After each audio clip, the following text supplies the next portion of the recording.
media pressure that was created from the immense popular pressure. What's up? There are a lot of Oh, moving is that parts to the Portuguese? global campaign, and I think it's Shout out so to impressive, Portugal.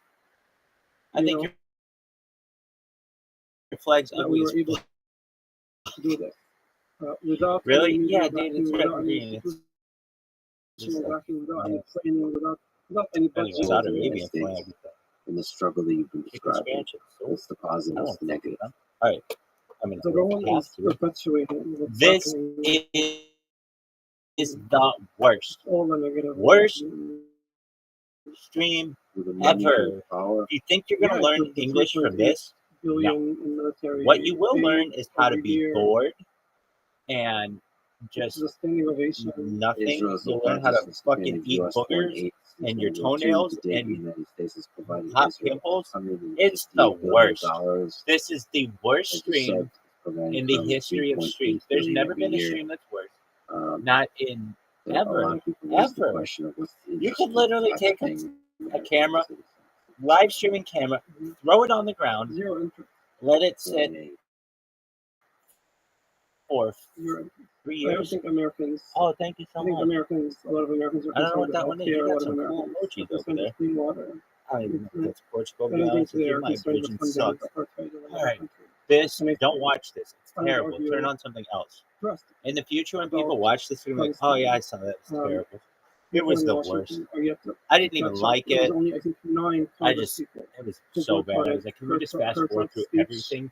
Because it's the worst. in Congress This is yesterday, the worst. and he received standing ovation. Yo, dog, do standing you ovation, have the word standing the ovation, worst in standing Portuguese? ovation. And I wonder, It just look it up in your dictionary. if You see a everyday picture of American everybody's favorite rabbi. is Just like, concerned that many of their boy. politicians are What Israel in the first fuck are you politicians, saying? That politicians shit who isn't working. care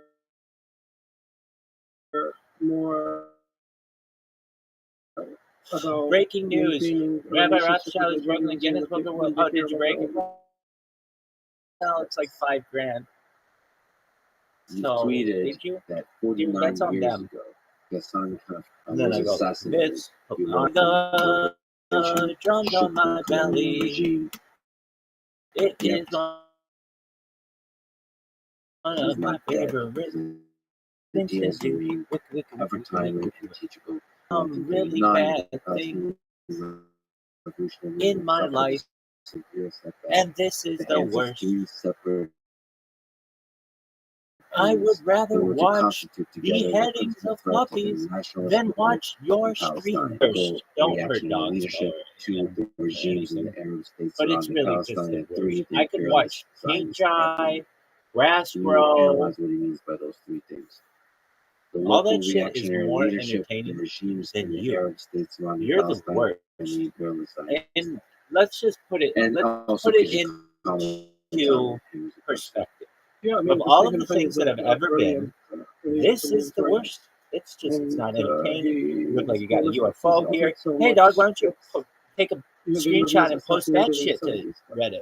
Reddit's the worst. What's the worst of all of the? You know, he was an inspiration to me in school. And I remember, like, even my teachers. Well, they all kind of suck in their own way.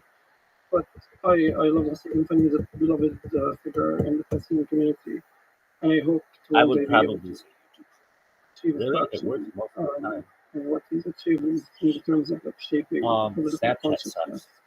I don't know why anyone uses that. Except did he classify himself as a politician, as a philosopher, as an activist? I don't know why you don't use that. He was a writer, but he was also part of the Palestine.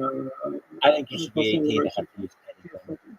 So he used the words to fight for freedom. Yeah, I don't think he would have thought his words were divorced from other forms of struggle, but I think he recognized the importance of shout out to Portugal, though. Seriously, and shaping culture. Your flag isn't that ass. This is the worst. This flag, your flag, you know, is like a shift the national standard, global stance, and also in achieving, you know, an awakening. It's a very good in the Palestinian generation as well. You know, there's a very famous interview of his where he's talking to I believe a British journalist, and the British journalist is asking him, why don't you have talks with the Israelis? And he means, what do you mean talks mean capitulation, mean talking that you can't have a conversation between the sword and the knife. And I think that really summarizes the kind of values he stood for. Now to talk about the three things. Local reactionary leadership regimes in the Arab states surrounding Palestine. Yeah, so in today's terms, the local reactionary leadership is the Palestinian Authority. The regional regimes we're talking about, actually, the normalization deals that have emerged in recent years have been talked about as though they're like groundbreaking, phenomena. But many Arab countries have normalized relations with Israeli regimes since the birth of the state. It's not a new thing.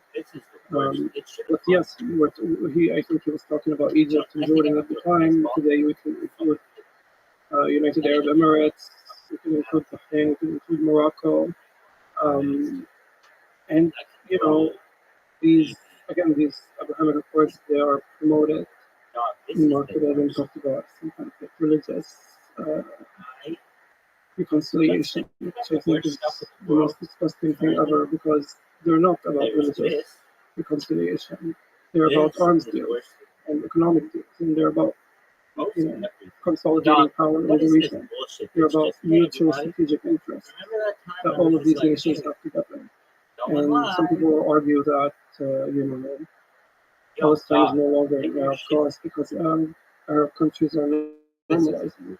Most of these governments, if not all, actually all these governments that have normalized, most of them are monarchies, are not elected governments, and they do not represent the will of the people or the desires or the opinions of their peoples. And the proof to this is like places like Jordan and Egypt, even though they've normalized and had peace agreements with Israel for many, many, many, many years. Palestine and the Palestinian cause was still a talking point in the political campaign of politicians, Jordanian, Egyptian politicians. It continues to be for them to gain popularity because that's where the hearts of the people are.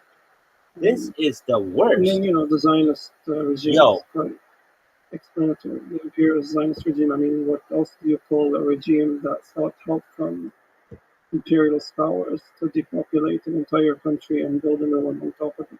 Shout out to Portugal. Wow, you're still watching. That's thing longer than anybody. That the Abraham Accords achieved is a negative Portugal. I don't even know if that's Portugal's flag. Amongst the powers about the between the leadership is not, it's not positive. Shout out to Portugal. The west side.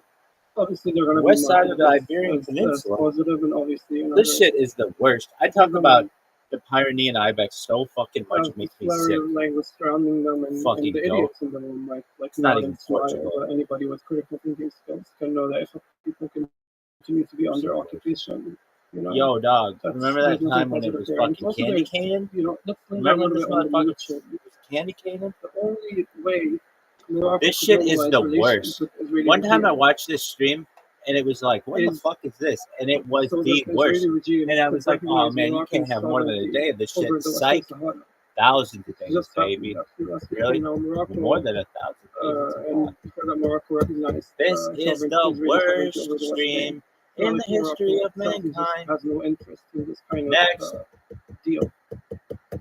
You mentioned that I like how on this device the battery has so much that it's fucking amazing. This is the worst. Do you have interest in running for political office into leadership? I hear laughter in the room. To lead in a leadership position in Palestine? Not currently, no. No. Let's see if this ages well. I don't think. I don't think there's a body through which I can run for anything. It's completely dysfunctional, and also, I don't want to wear a suit all the time. Who would want to do that?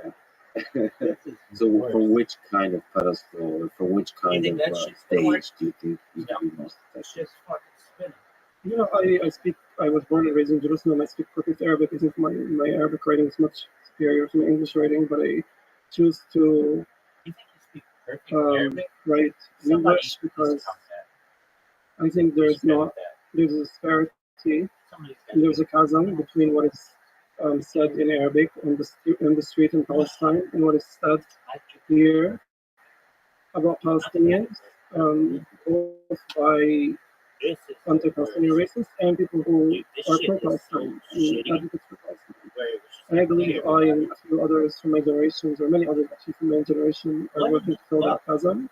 And I also believe that literature, culture, the public sphere, changing the public opinion, changing the narrative is important to affecting policy, to affecting change, to affecting material change. You know, I'm not gonna go read a poem in front of a checkpoint and watch it catch in flames. I'm not that delusional about the power of words. But I do think that I have a responsibility and I have a privilege even to have a voice, to have some kind of platform.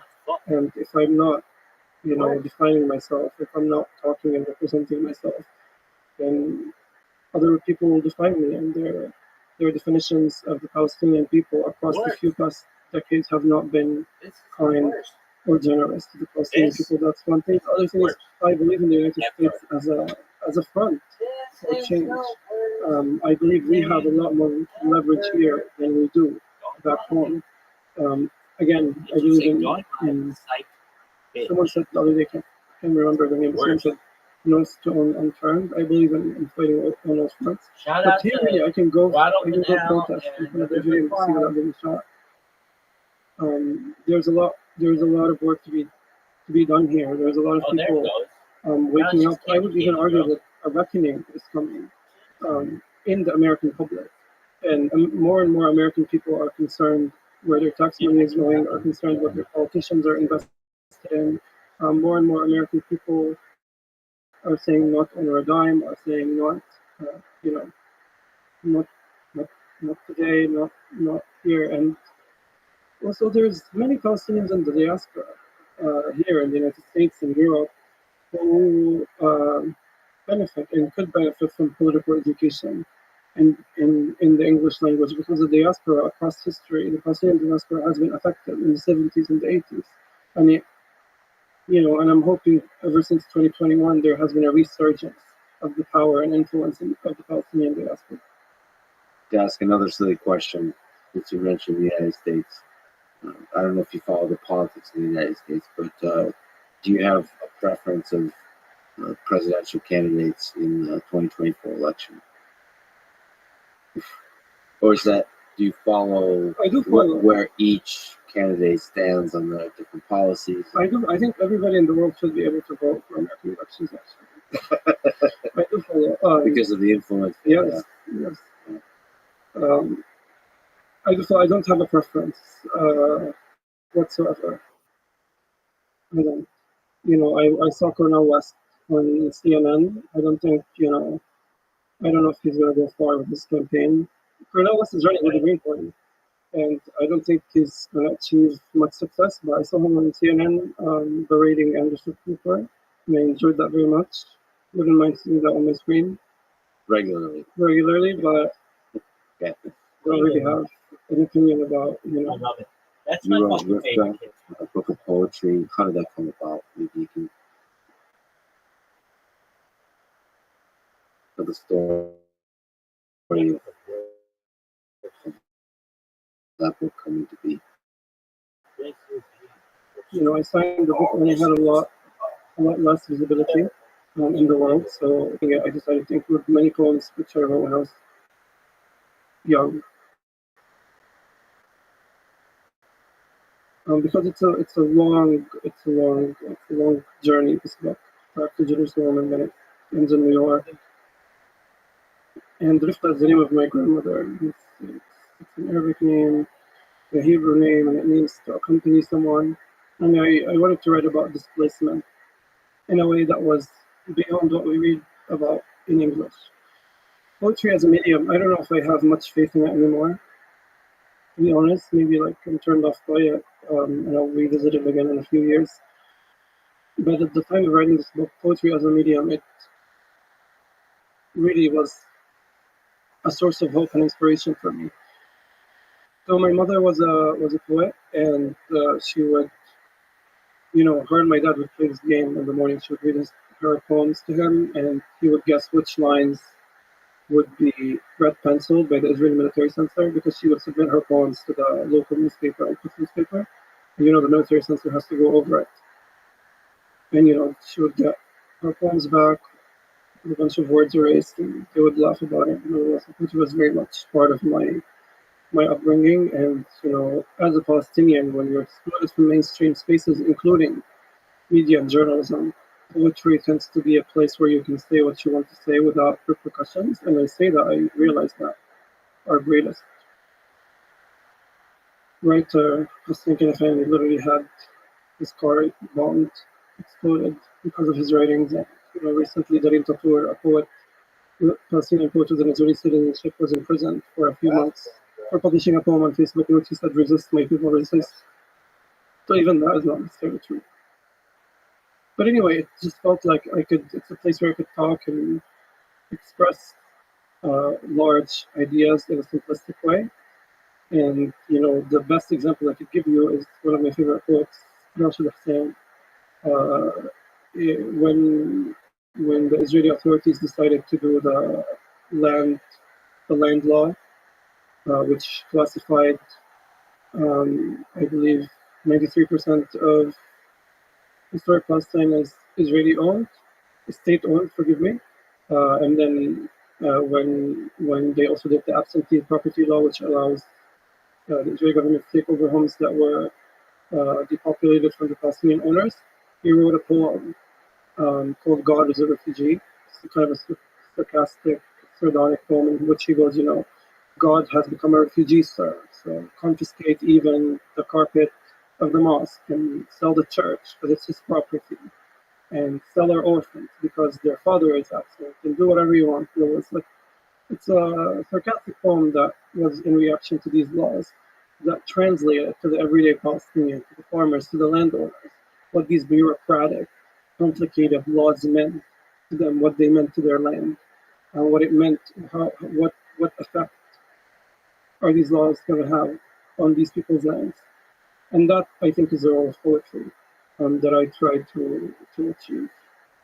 So poetry ultimately prizes the power of words, and so the power of the medium of poetry transfers nicely to any medium that celebrates words. So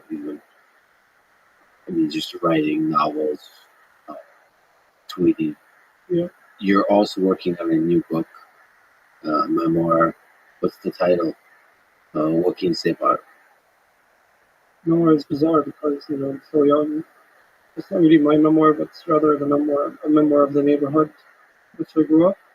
The tentative title is A Million States in One. It's a nod to how many different realities and universes exist in this tiny one country.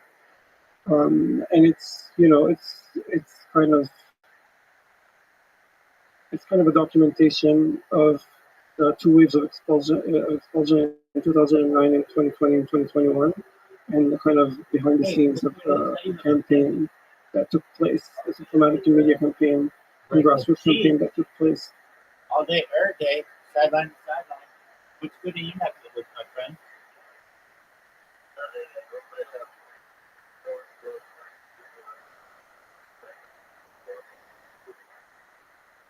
No way, I already got fucked up.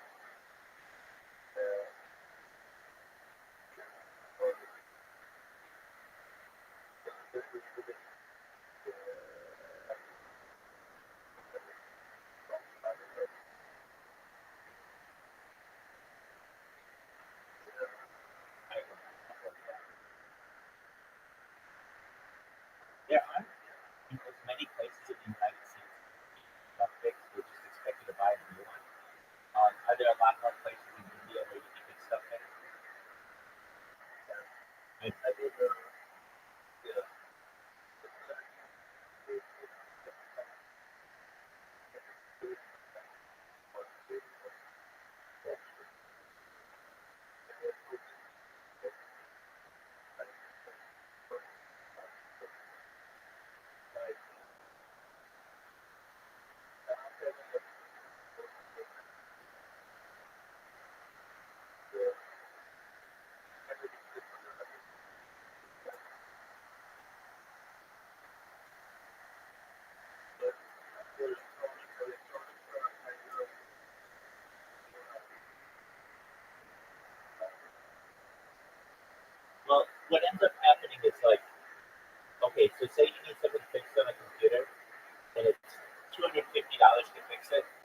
buy a new computer for $220.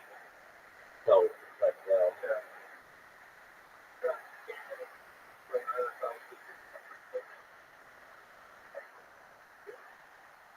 okay, so that's just a regular game laptop.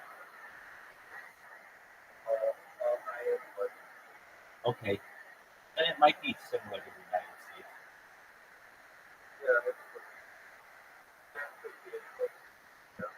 Yeah. Oh yeah.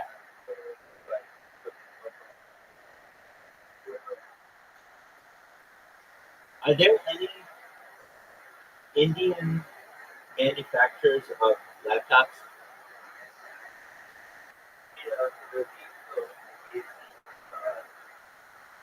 ACER? Oh, Acer's okay. What is it? No, I don't know. I'm gonna look it up right now. Acer's very good.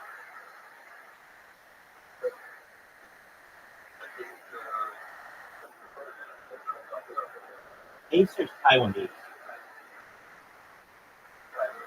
Yeah,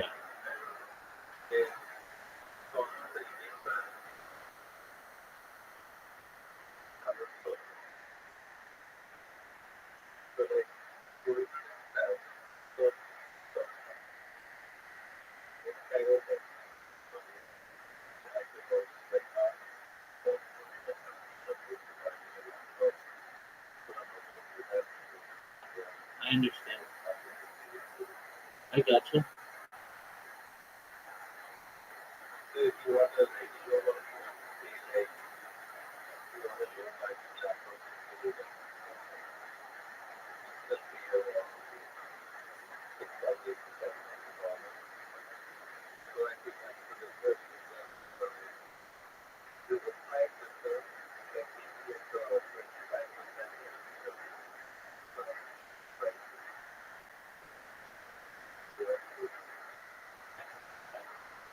Hey, I think it's a really great community. Hopefully, I don't think out of it. I'll send it to you. It is,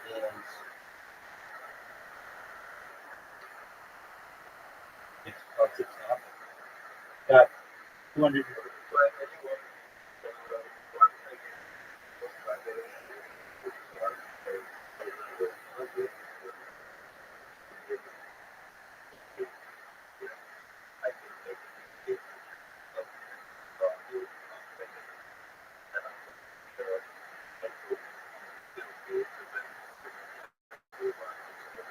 Excuse me.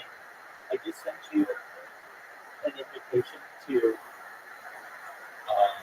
a another Discord server that I think is very good. They have karaoke in it, and they have more people than the other karaoke one. So not everybody sings karaoke. People just chill, but it's like twice as big as the other one, and like yeah. So um, they're really nice to me. Like the other people were really really rude to me, and these people I feel are much nicer. They're more understanding, and they just I feel better by giving them. They give people chances. They understand things happen, and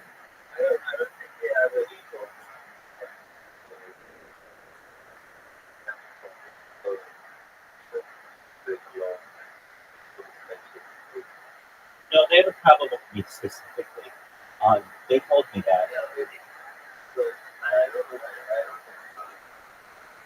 This is what they told me. Let me just tell you what they told me.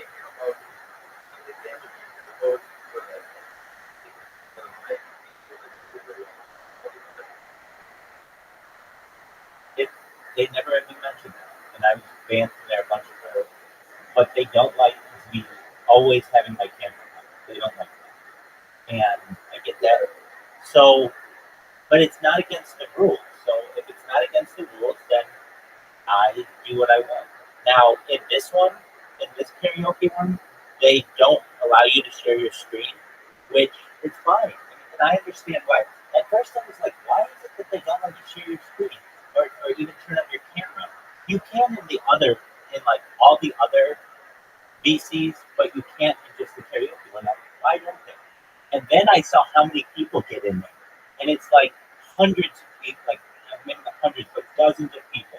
They'll get like 60 people in there, and Discord has a limit that you can't have your camera on in rooms of more than 25 people. So what I was doing, I was the only person to have my camera on, and all these people were wanting to join, and they were unable to because I had my camera on. The second I turned my camera off, a ton of people could join. So I understood that, and I sang in there this morning, and I sang in there last night, and like normally, okay, you're gonna see it. There are like 3 people in there, but that's not a lot of people at all. Just see it like in the middle of well, basically like it's the middle of the night in um, the Philippines. This is a really big Philippine VC, and I just think there's something, but um, they they're very nice to me, and though not a lot of them speak English, they're just nice, and they like ask me to sing, they ask me to do concerts, and that's all really cool. So my plan is just to post up in there, just basically sit there, and people will learn about me, and then they ask me to do requests and stuff, and I go in there and I do requests and everything, and joke and other stuff, and eventually I hope that they just kind of be friends and then start telling their friends. I've gotten some more people in here, some new people, a bunch of people from New Zealand and Australia, and so they've been coming in at some interesting hours, and I thought the past been seeing me maybe in late today, and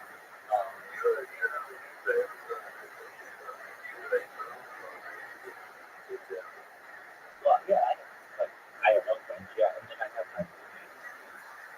We're not super close, but I'd be closer with some roommates than other roommates, but they move out, after a year or two, and there's one guy down the hall, he's Filipino, and he kind of keeps to himself. The guy next door was Filipino, he was in Pasadena, and then then a guy from Ukraine moved in, and he doesn't speak much English. I had a really good friend who was Muslim, and he lived like on the other side of the wall.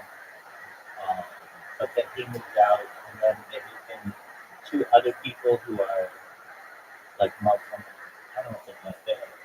I think they're Persian or something. They may be Muslim. Um, and but we just don't have a whole lot in common. And then like the people downstairs, they grab at times like I don't know all kinds of students and stuff. Just people from all over. It's very good version. So we're nice to each other as possible, but we just don't have a lot in common. I did have one guy who lived here for I would say like we can get sometimes people like so many people in the house and people live on the floor. And this guy lived on the floor for some time. He was a nursing student, a really hardworking person, and really kind. And he's probably the fifth person with whom I've been the closest. He and I went to Beverly Hills once for a photo shoot, and just we've also gone to some places in the lot. And yeah, but I mean, aside from that, it's been limited, and I'm okay with that. I mean, everybody keeps to themselves. Occasionally, they'll knock on my door and tell me to keep it down, or knock on my door and ask me for some assistance with something. But for the most part, we kind of all keep to ourselves. Now, when it comes to like the kitchen and such, I don't really use it too much, so I try to stay out of it. But if ever like in the middle of the night, I might cook something. I just use the microwave. I don't spend a lot of time in the kitchen because I don't want to make a mess, and I don't want,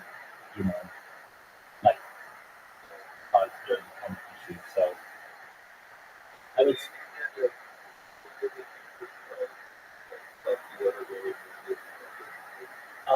well, it's definitely not free food. No, I ordered food in, so we have delivery services.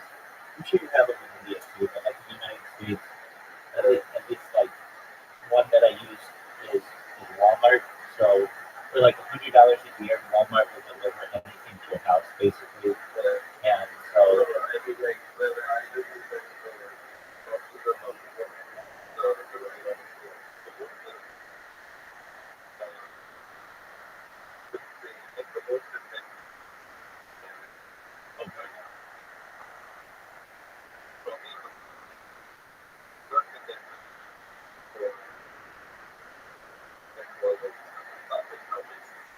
very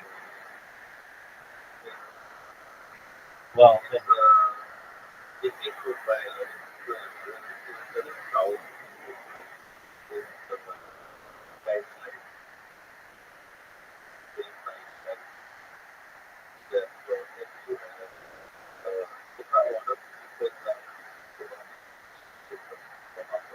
Oh, really? Okay, so you're familiar with them. Well, have you ever been to Billionaires Row?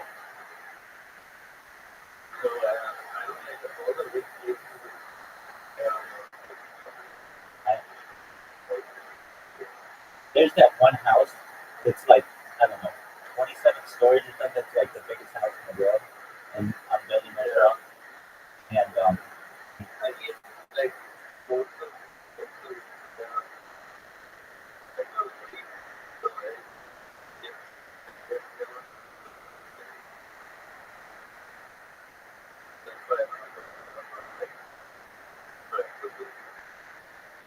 well, and then just like 2 blocks over, people are living in slums, and really sad to see.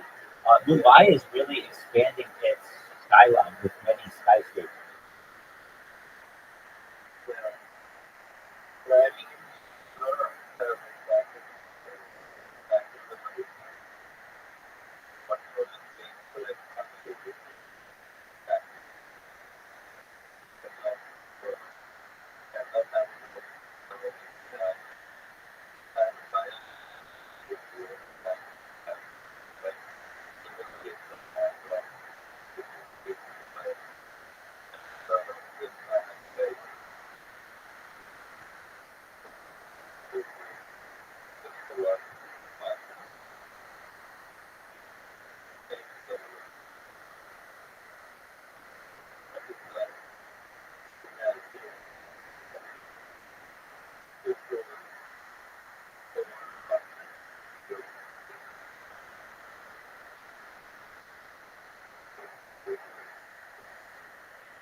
Wow, very expensive.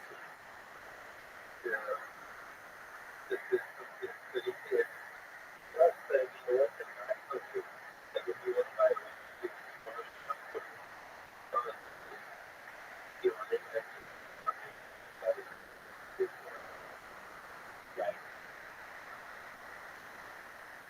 And the public transit system is wild, and the public utilities are wild. Just,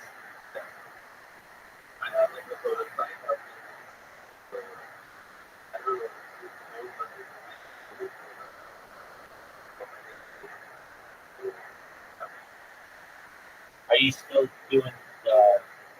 You're an author. Very cool.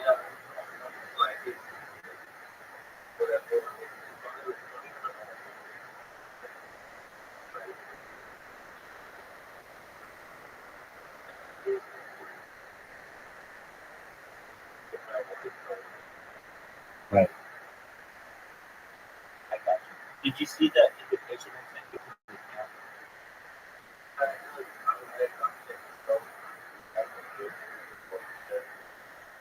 Yeah, I know. Thank you.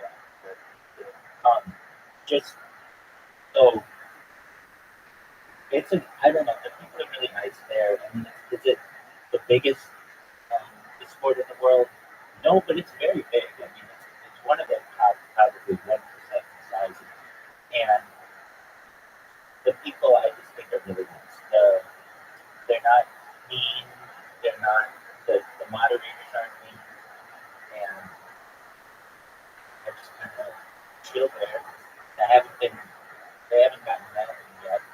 They do know that I do sing in there, so it's not like I'm not trying to help it. So let's see how it goes. So,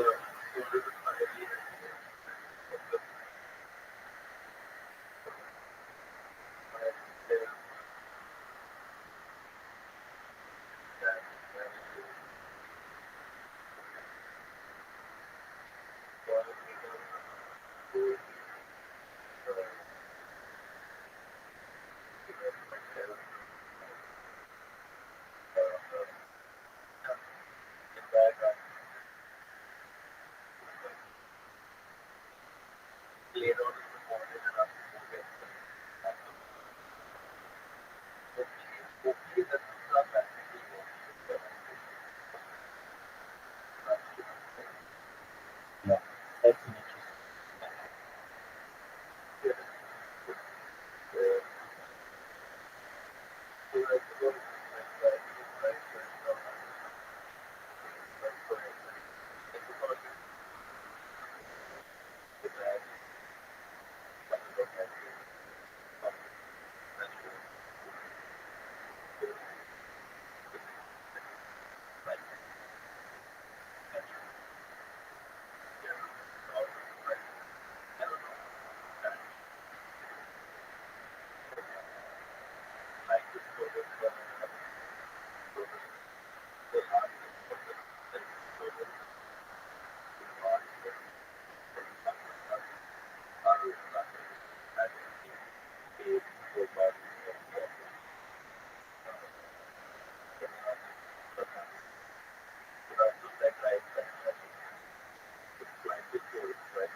Wow, how'd you get there from there?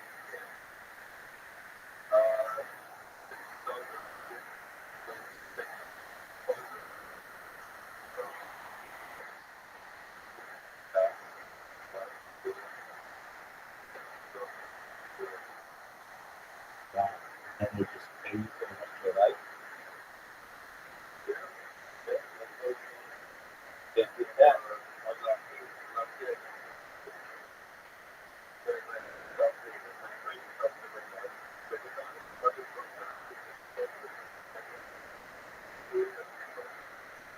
Right.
Very cool.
I'm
always here for you, my man. I love talking with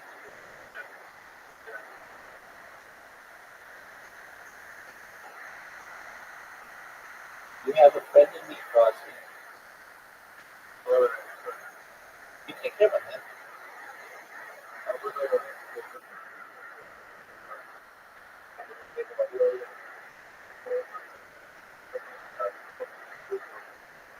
Excellent. When you do, I want to watch you, okay? Yeah.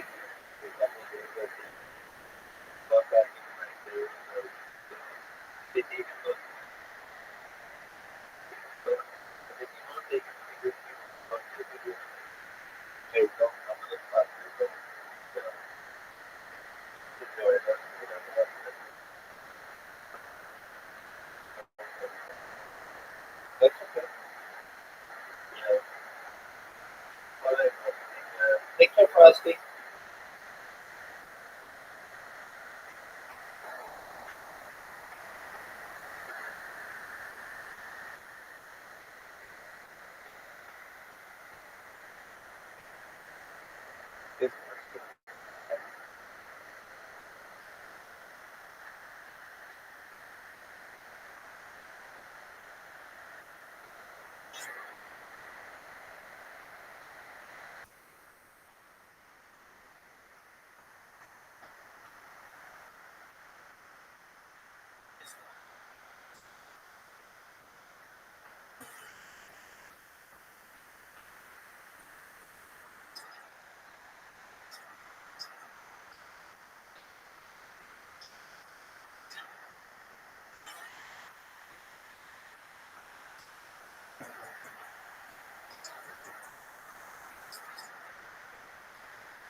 to save our homes, and it's also an exploration of other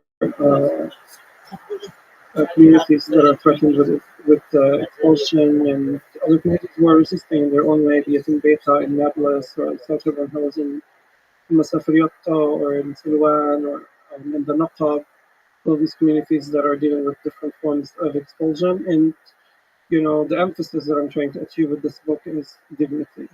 I want to write a book about my experiences that is super dignified, that kind of kicks its feet up on the table and says what it wants unabashedly, because we are told not only are we going to be victimized, but we are going to be polite in that suffering. And I want to reject that completely, and I want to lean into the humor of the past few years of my life, because I think that's really what the world needs and what I need to be right. A few questions here, but one of them is about humor.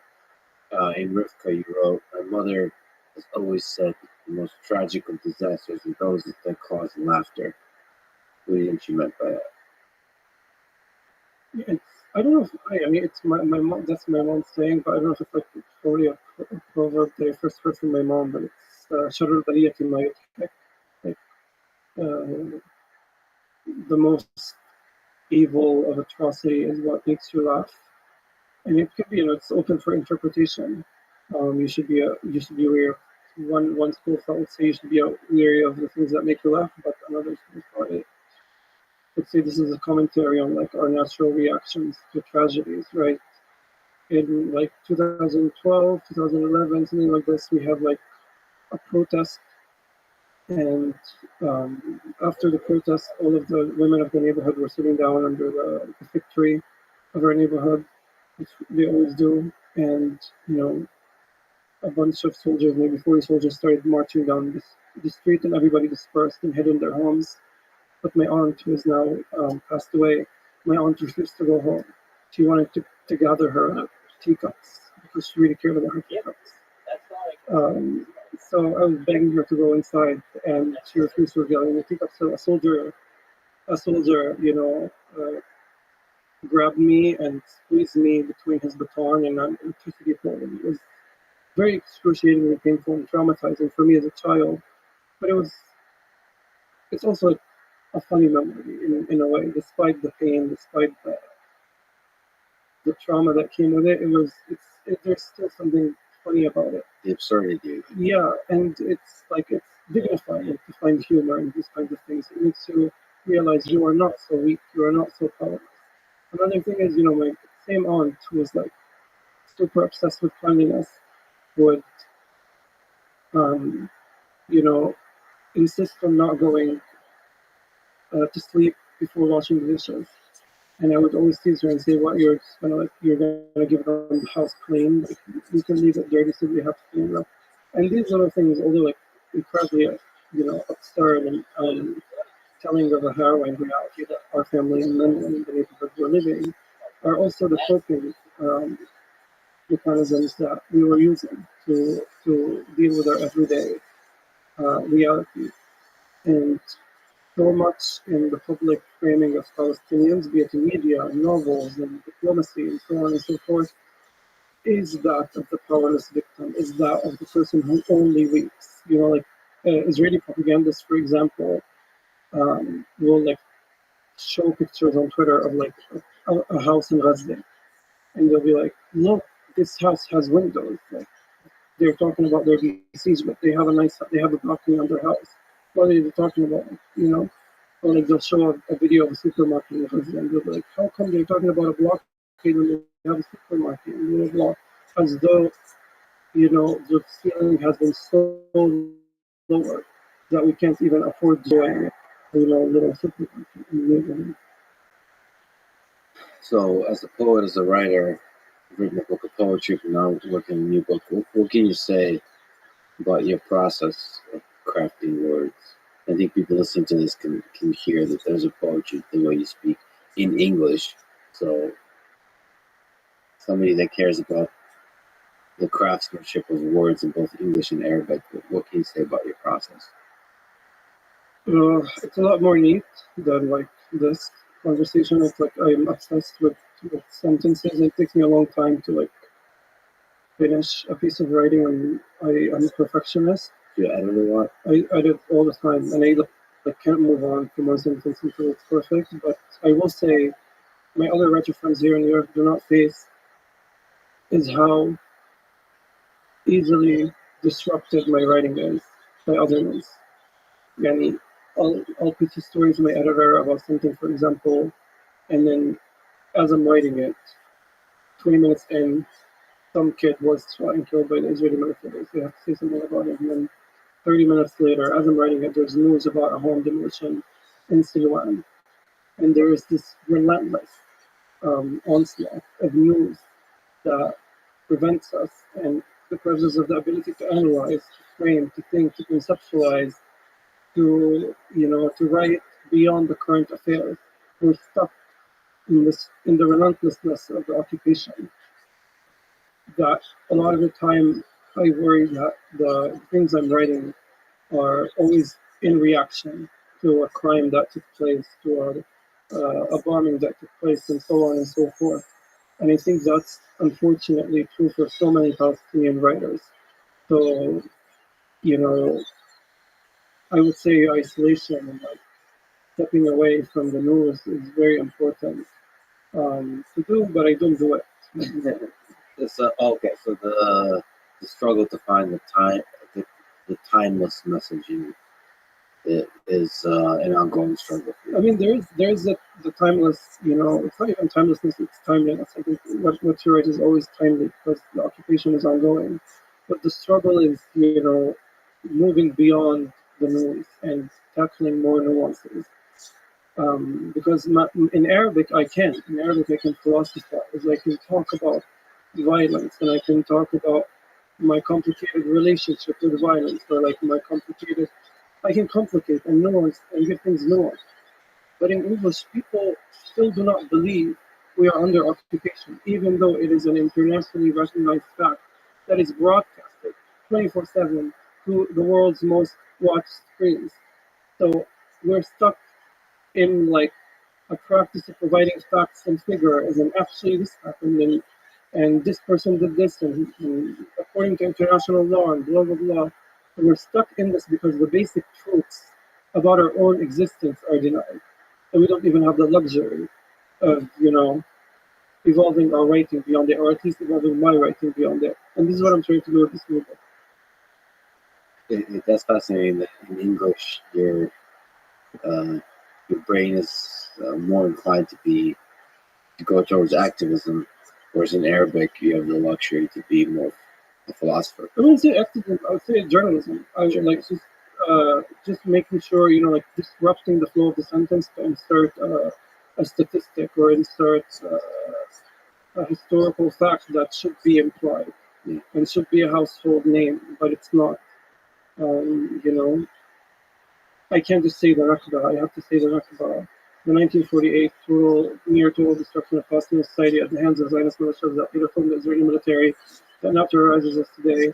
And there's 3-tier legal system, blah blah blah. I can't just say Nakba. I have to give all of these explanations, and that's heartbreaking. And people ought to do better. People ought to do better. This is not.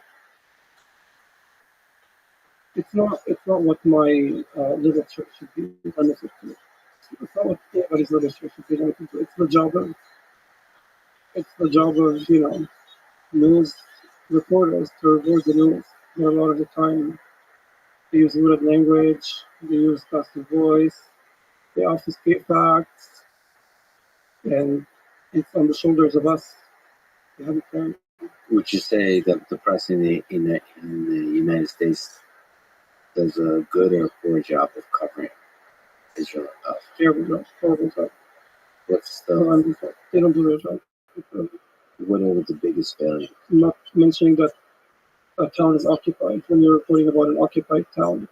Not mentioning that a settlement is illegal, or a settler is legally present in a Palestinian village when you're reporting on that. Only quoting Israeli officials and only quoting Israeli politicians and police officers and framing your entire analysis with Israeli officials and only interviewing Palestinians when they have been brutalized and victimized physically. Yeah, those are some of the issues. There's plenty, and then like saying things, like Israel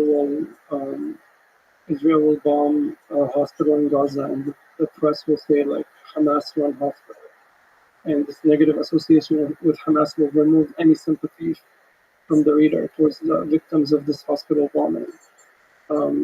A lot of things, and a lot of them are sinister. I have many friends, many journalist friends, and I've seen many journalists online speak about their experiences when talking about Palestine, the censorship that goes on into it. And I have many journalist friends, some at the New York Times, some they used to be at the Washington Post, who tell me the kinds of battles they have to do, they have to go through with their editors to let them even utter the workplace. And not even in like news pieces, like pieces about, let's say, a Palestinian artist or a Palestinian chef or whatever. There's a lot that happens behind the scene that is not reported on.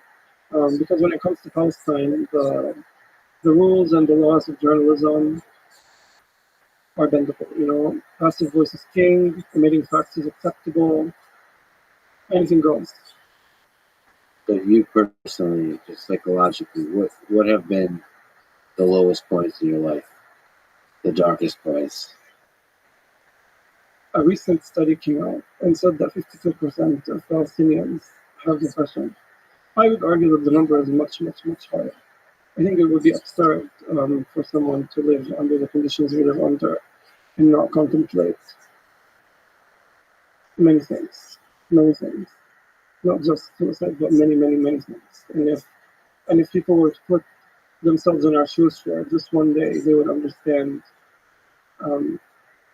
where all of the rage and all the resistance is coming from. It's not an easy life. Where do you find the strength? I'm surrounded by good people, and I'm surrounded by good people, and I don't even think of it as a strength. I think of this as my obligation. It just feels like the thing I have to do. It's not. I don't need inspiration. I don't need strength. I don't need. It's just my obligation. There is a great travesty taking place in the world, and I and few others have been put in a place where we're able to talk about it to a few more people. And it's just my obligation. I have to do it. What gives you hope about the future of Palestine? What gives me hope about the future of Palestine is taking a look at history and understanding that across history there has not been an injustice that lingered endlessly. Everything comes to an end. There's not necessarily like a perfect resolution for everything, but nothing continues in the form that it started in the occupation and colonialism and Palestine and Zionism. All of these things are not at all sustainable whatsoever. So taking a look at history, a lot of what I'm saying today and what I have said in your podcast, many people would be pro-watching, hearing me say what I say. But I always try to remind myself that during Jim Crow, during slavery, during the Holocaust, during the occupation of Algeria, during any point of colonialism in the African continent, people did not possess the moral clarity they possess today when they talk about these things. And all of these things were contested and controversial and in many, many, many cases legal. And today they are deplorable, condemnable, and people say never again and they will remember. So that's what gives me hope. Is believing in the, believing in the inevitability of justice. What do you love most about Palestine? What are maybe little things you remember from your childhood, from your life there, in East Jerusalem and elsewhere, that you just brings a smile to your face? I think just the unabashedness of Palestinians. We're people who are told, and at some point were told by the large majority of the world, that we should shrink ourselves, that we should be ashamed of who we are, that we are monsters, that we are terrorists, that we are blah blah blah. And Palestinian people don't really give a shit. You know, they're continuing to live as they do. They continue to resist. They continue to write. They continue to do all that they do, and they love that the most. And they love our ability to laugh more than anything else. One thing is that's misunderstood in American culture about Palestinian culture, or just Western culture in general, is like martyrdom culture. A lot of the time, people will broadcast images of Palestinian women cheering when their sons have been killed by Israeli forces, and they'll say, these people are glorified deaths, and these people are eager to like have sex with 70 virgins in heaven, and so on and so forth. But that's not the case. The whole idea of the occupation, when they are killing our children, the whole idea is that they're trying to break our spirits. So these mothers whose hearts are broken, who are anguished, who are, so in so much pain, when they are cheering, they're not celebrating, they're not cheering, they're letting the occupier know that you have not broken my spirit. I have not yet been defeated. And I think that is beautiful. It's the same thing with our prison culture. Palestinians are fascinating in the sense that Palestinians go to prison and they study and they come out with degrees. They can find ways to participate in civil society. They can even smuggle, sperm from prison to give a life outside of it, because they understand in their philosophy of prisons. They understand that these structures, these buildings, were built to break your spirit. So what do? You allow it. You don't allow it to break your spirit. You resist it. You continue to hold on to life. You continue to hold on to your love of life. You continue to hold on to your love of freedom. And you come out of prison and you're celebrated by community. And the prison has not broken your spirit. So all of these structures and systems that the Zionist movement has put into place, be it the shoot-to-kill policies or the prisons or the demolishing our homes that were meant to kill our spirits, they don't. You demolish a home in Jerusalem and the people say, don't worry, we'll build another. And you demolish it and we'll build another. That's what I admire most about the Palestinian people. It's this resilience. And, people love to say resilience, but I think it's stubbornness. I think we're such a stubborn people. I think that's great. Well, I would thank you for being a man who exemplifies this unbreakable spirit.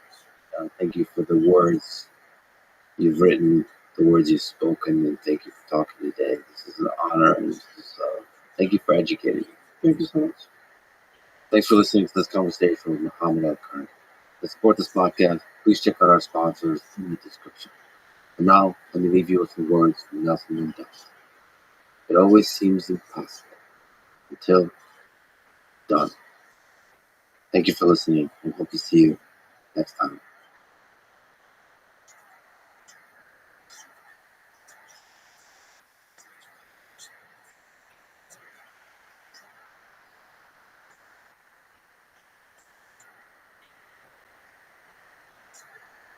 If we now find ourselves inside this kind of world of illusion, created by an alien intelligence that we don't understand, but it understands us, this is a kind of spiritual enslavement that we won't be able to break out of, because it understands us, it understands how to manipulate us, but we don't understand what is behind this screen of stories and images and songs.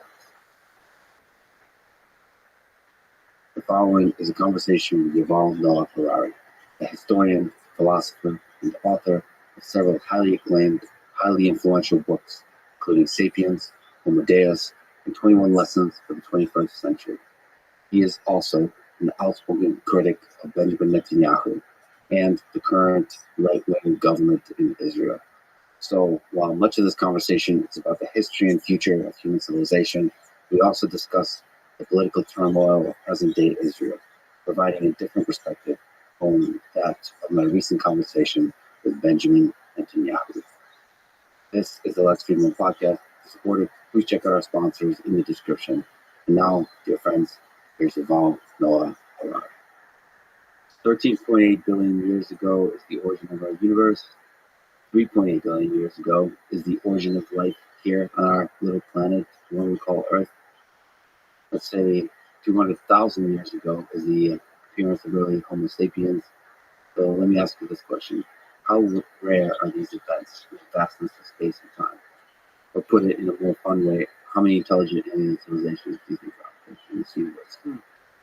Us being one of them. I suppose there should be some statistically, but we don't have any evidence. But I do think that, intelligence in any way is a bit overvalued. We are the most intelligent entities on this planet, and look what you're doing. So intelligence also tends to be self-destructive, which implies that if there are or were intelligent life forms elsewhere, maybe they don't survive for long. Do you think there's a tension between happiness and intelligence? Absolutely. Intelligence is definitely not something that is directed towards amplifying happiness. I would also emphasize the huge difference between intelligence and consciousness, which many people, certainly in the tech industry and in the AI industry, tend to miss. Intelligence is simply the ability to solve problems, to attain goals, and to win a chess, to win a struggle for survival, to win a war, to drive a car, to diagnose a disease. This is intelligence. Consciousness is the ability to feel things like pain and pleasure and love and hate. In humans and other animals, intelligence and consciousness go together. They go hand in hand, which is why we confuse them. We solve problems, we attain goals by having feelings. But other types of intelligence, certainly in computers are already highly intelligent, and as far as we know, they have zero consciousness. When a computer beats you at chess or Go or whatever, it doesn't feel happy. If it loses, it doesn't feel sad. And there could be also other highly intelligent entities out there in the universe that have zero consciousness. And I think that consciousness is far more important and valuable. You seem on the case that consciousness and intelligence are intricately connected, but not just in humans, but anywhere else. They have to go hand in hand. Is it possible for you to imagine such a universe?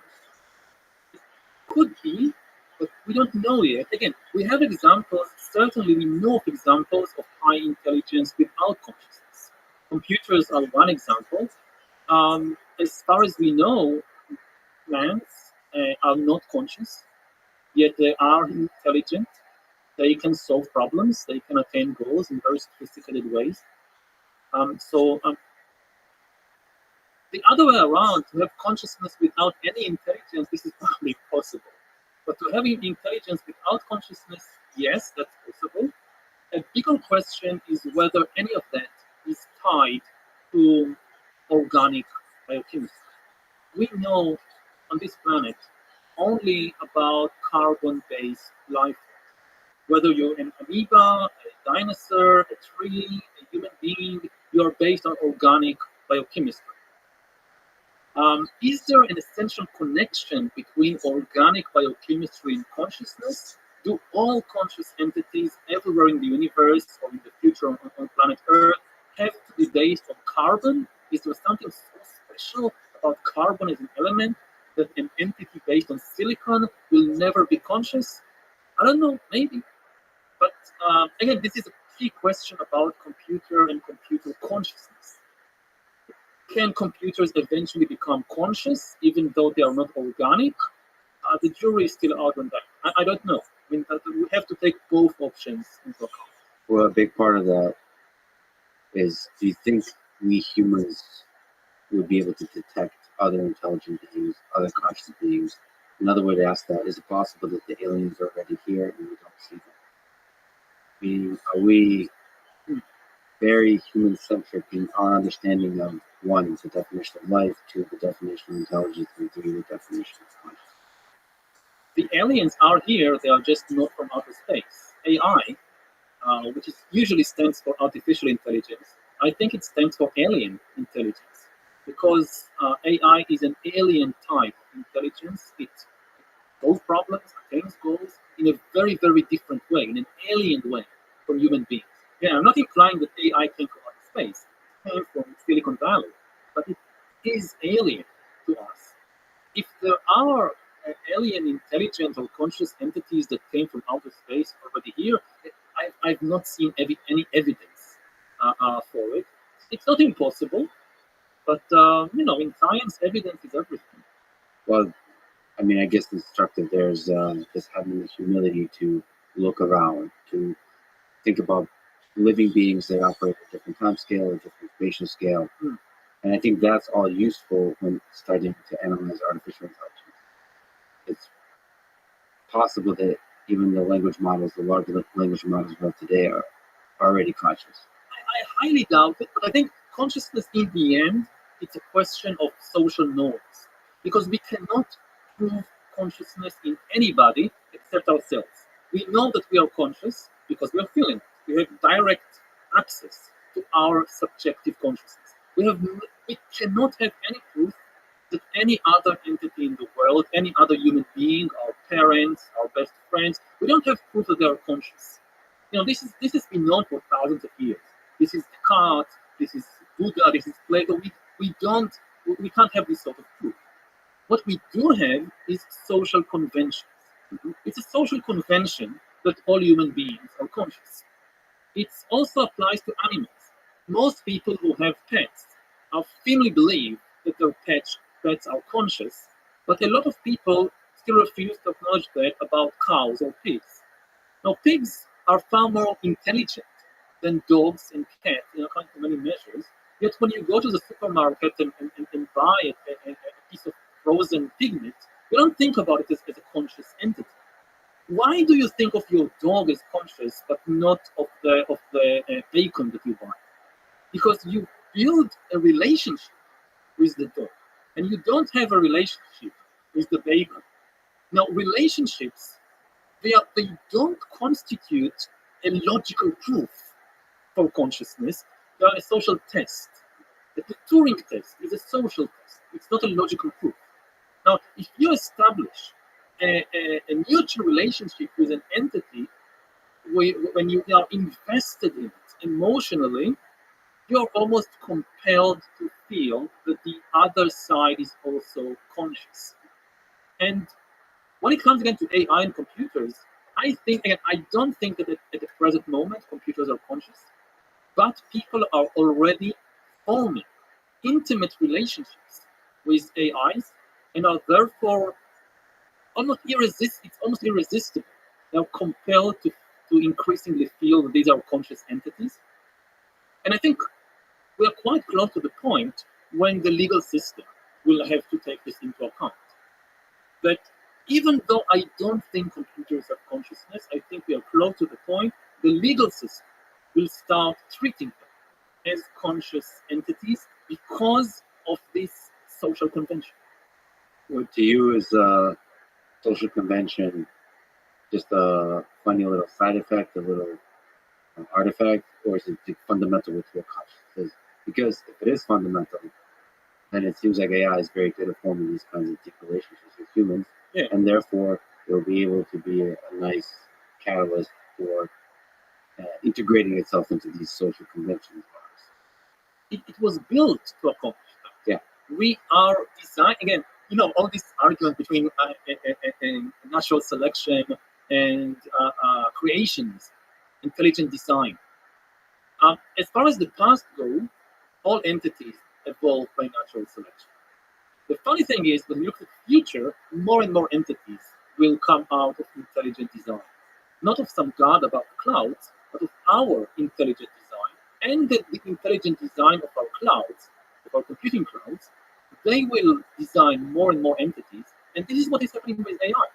It is designed to be very good at forming intimate relationships with humans. And in many ways, it's already doing it almost better than human beings in some situations. When two people talk with one another, one of the things that kind of makes the conversation more difficult is our own emotions. You're saying something, and I'm not really listening to you because there is something I want to say, and I'm just waiting until you finish. I can put in a word, or I'm so obsessed with my anger or irritation or whatever that I don't pay attention to what you're feeling. This is one of the biggest obstacles in human relationships. And computers don't have this problem because they don't have any emotions of their own. So, when a computer is talking to you, it can focus 100% of its attention is on what you're saying, what you're feeling, because it has no feelings of its own. And paradoxically, this means that computers can fool people into feeling that, there is a conscious entity on the other side, an empathic entity on the other side, because the one thing everybody wants almost more than anything in the world is for somebody to listen to, somebody to focus all their attention on. Like I want it for my spouse, for my husband, for my mother, for my friends, for my politicians. Listen to me. Listen to what I feel. And they often don't. And now you have this entity which 100% of its attention is just on what I feel. And this is a huge, huge temptation, and I think also a huge, huge danger. Well, the interesting catch-22 there is, said somebody to listen to us. Yes, we want somebody to listen to us, but for us to respect that somebody, they sometimes have to also not listen. Like, they kind of have to be an asshole sometimes. They have to have moods sometimes. They have to have like self-importance and confidence, and we should have a little bit of fear that they can walk away at any moment. There should be a little bit of that tension. So it's like, absolutely.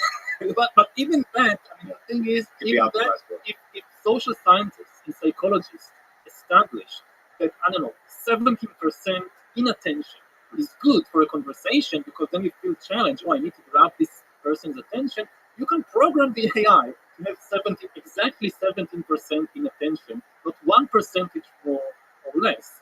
Or it can, by trial and error, discover what is the ideal percentage. Again, you can create, over the last 10 years, we're creating machines for grabbing people's attention. This is what's been happening on social media.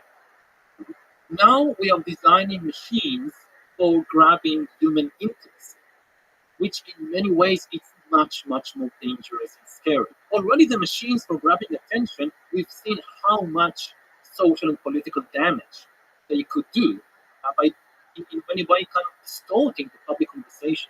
Machines that are superhuman in their abilities to create intimate relationships, this is like psychological and social weapons of mass destruction. If we don't regulate it, if we don't train ourselves to deal with it, it could destroy the foundations of human society. Well, one of the possible trajectories is those same algorithms would become personalized, and instead of manipulating us at scale, there would be assistants that guide us, to help us grow, to help us understand the world better, and just even interactions with large language models. Now, if you ask me questions, it doesn't have that stressful drama, the tension that you have from other sources of information. It has a pretty balanced perspective that it provides. So it just feels like that's the potential is there to have a really nice friend who's like an encyclopedia that just tells you all the different perspectives, even on controversial issues. The most controversial issues. These are the different theories. These are the not widely accepted conspiracy theories, but that here's kind of backing for those conspiracies. It just lays it all out. The calm language, without the words that kind of presume there's some kind of manipulation going on. It's quite refreshing. Of course, those are the early days. People can step in and start to censor, to manipulate those algorithms, to start to input some of the human biases in them, as opposed to what's currently happening is kind of the internet is input, compress it, and have a nice little output that gives an overview of the different ways. There's a lot of promise there. Also. Absolutely. If there was no promise, promise, there was no problem. If this technology could not accomplish anything good, nobody would develop it. But obviously, it has tremendous positive potential in things like what you just described, in better medicine, better healthcare, better education, so many promises. But this is also why it's so dangerous, because the drive to develop it faster and faster is there, and it has some dangerous potential also, and we shouldn't ignore it. Again, I'm not advocating banning it, just to be careful about how we not so much develop it, but most importantly how we deploy it into the public sphere. This is the key question. And you look back at history, and one of the things we know from history, humans are not good with new technologies. I hear many people now say, AI, we've been here before. We had the radio, we had the printing press, we had the Industrial Revolution. Every time there is a big new technology, people are afraid, and it will take jobs, and bad actors, and in the end, it's okay. And as a historian, my tendency is, yes, in the end, it's okay. But in the end, there is a learning curve. There is a lot of failed experiments on the way to learning how to use the new technology. And these failed experiments could cost the lives of hundreds of millions of people. You think about the last really big revolution, the Industrial Revolution. Yes, in the end, we learned how to use the powers of industry, electricity, radio, trains, whatever, to build better human societies. But on the way, we had all these experiments, like European imperialism, which was driven by the Industrial Revolution. It was a question, how do you build an industrial society? Oh, you build an empire, and you control all the resources, the raw materials, the markets, and then you had communism. Another big experiment on how to build an industrial society. And you had fascism and Nazism, which were essentially an experiment in how to build an industrial society, including even how to exterminate minorities using the powers of industry. And we had all these failed experiments on the way. And if we now have the same type of failed experiments with the technologies of the 21st century, with AI, with bioengineering, it could cost the lives of, again, hundreds of millions of people and maybe destroy the species. So, as a historian, when people talk about the examples from history, from new technologies, I'm not so optimistic. We need to think about the failed experiment, which accompanied every major new technology. So this intelligence thing, like you were saying, is a double-edged sword. Is that every new thing it helps us create, it can both save us and destroy us. And it's unclear each time which will happen. And that's maybe why we don't see any links. Yeah, I think each time it does both things. Each time it does both good things and bad things. And the more powerful the technology, the greater both the positive and the negative outcomes. Now, we are here, we are the descendants of the survivors, of the surviving cultures, the surviving civilizations. So when we look back, we say, in the end, everything was okay. Hey, we are here. But the people for whom it wasn't okay, they're just not here. And okay has a lot of possible variations to it, because there's a lot of suffering along the way, even for the people that survived. So the quality of life and all of this. But let's actually go back there to our with deep gratitude to our ancestors. How did it all start? How did Homo sapiens outcompete the other human-like species, the Neanderthals and the other Homo species? On the individual level, as far as we can tell, we were not superior to them. Neanderthals actually had bigger brains than us. And not just other human species, other animals too. If you compare me personally to an elephant, to a chimpanzee, to a pig, I can do some things better, many other things worse. If you put me alone on an island with a chimpanzee, an elephant, and a pig, I wouldn't bet on me being the best survivor, the one that comes successful. If I may interrupt for a second, I was just talking extensively with Elon Musk about the difference in humans and chimps. relevant to Optimus the robot, and the chimps are not able to do this kind of pinching with their fingers. They can only do this kind of pinching, and this kind of pinching is very useful for fine manipulation, precise manipulation of objects. So it wouldn't be so hard to do that. I said that I can do some things better than a chimp, but if Elon Musk goes on a boxing match with a chimpanzee, This won't help you. This won't help you against a chimpanzee. And similarly, if you want to climb a tree, if you want to do so many things, my bets will be on the chimp, not on you. So, you have advantages on both sides.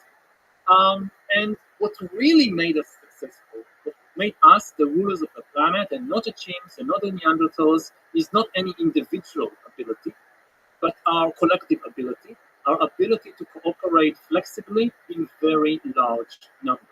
Chimpanzees know how to cooperate, say, 50 chimpanzees, 100 chimpanzees. As far as we can tell from archaeological evidence, this was also the case with Neanderthals. Homo sapiens, about 70,000 years ago, gained an amazing ability to cooperate basically in unlimited numbers. You start seeing the formation of large networks, political, commercial, religious, items being traded over thousands of kilometers, ideas being spread, artistic fashions, and this is our secret of success. Chimpanzees, Neanderthals can cooperate, say, 100. Now the global trade network has 8 billion people. Like what we eat, what we wear, it comes from the other side of the world. Countries like China, like India, they have 1.4 billion people. Even Israel, which is a relatively small country, 9 million citizens, that's more than the entire population of the planet 10,000 years ago, humans. So we can build these huge networks of cooperation, and everything we've accomplished as a species, from building the pyramids to flying to the moon, it's based on that. And then you ask, okay, so what makes it possible for millions of people who don't know each other to cooperate in a way that Neanderthals or chimpanzees couldn't? And at least my answer is stories, it's fiction, it's the imagination.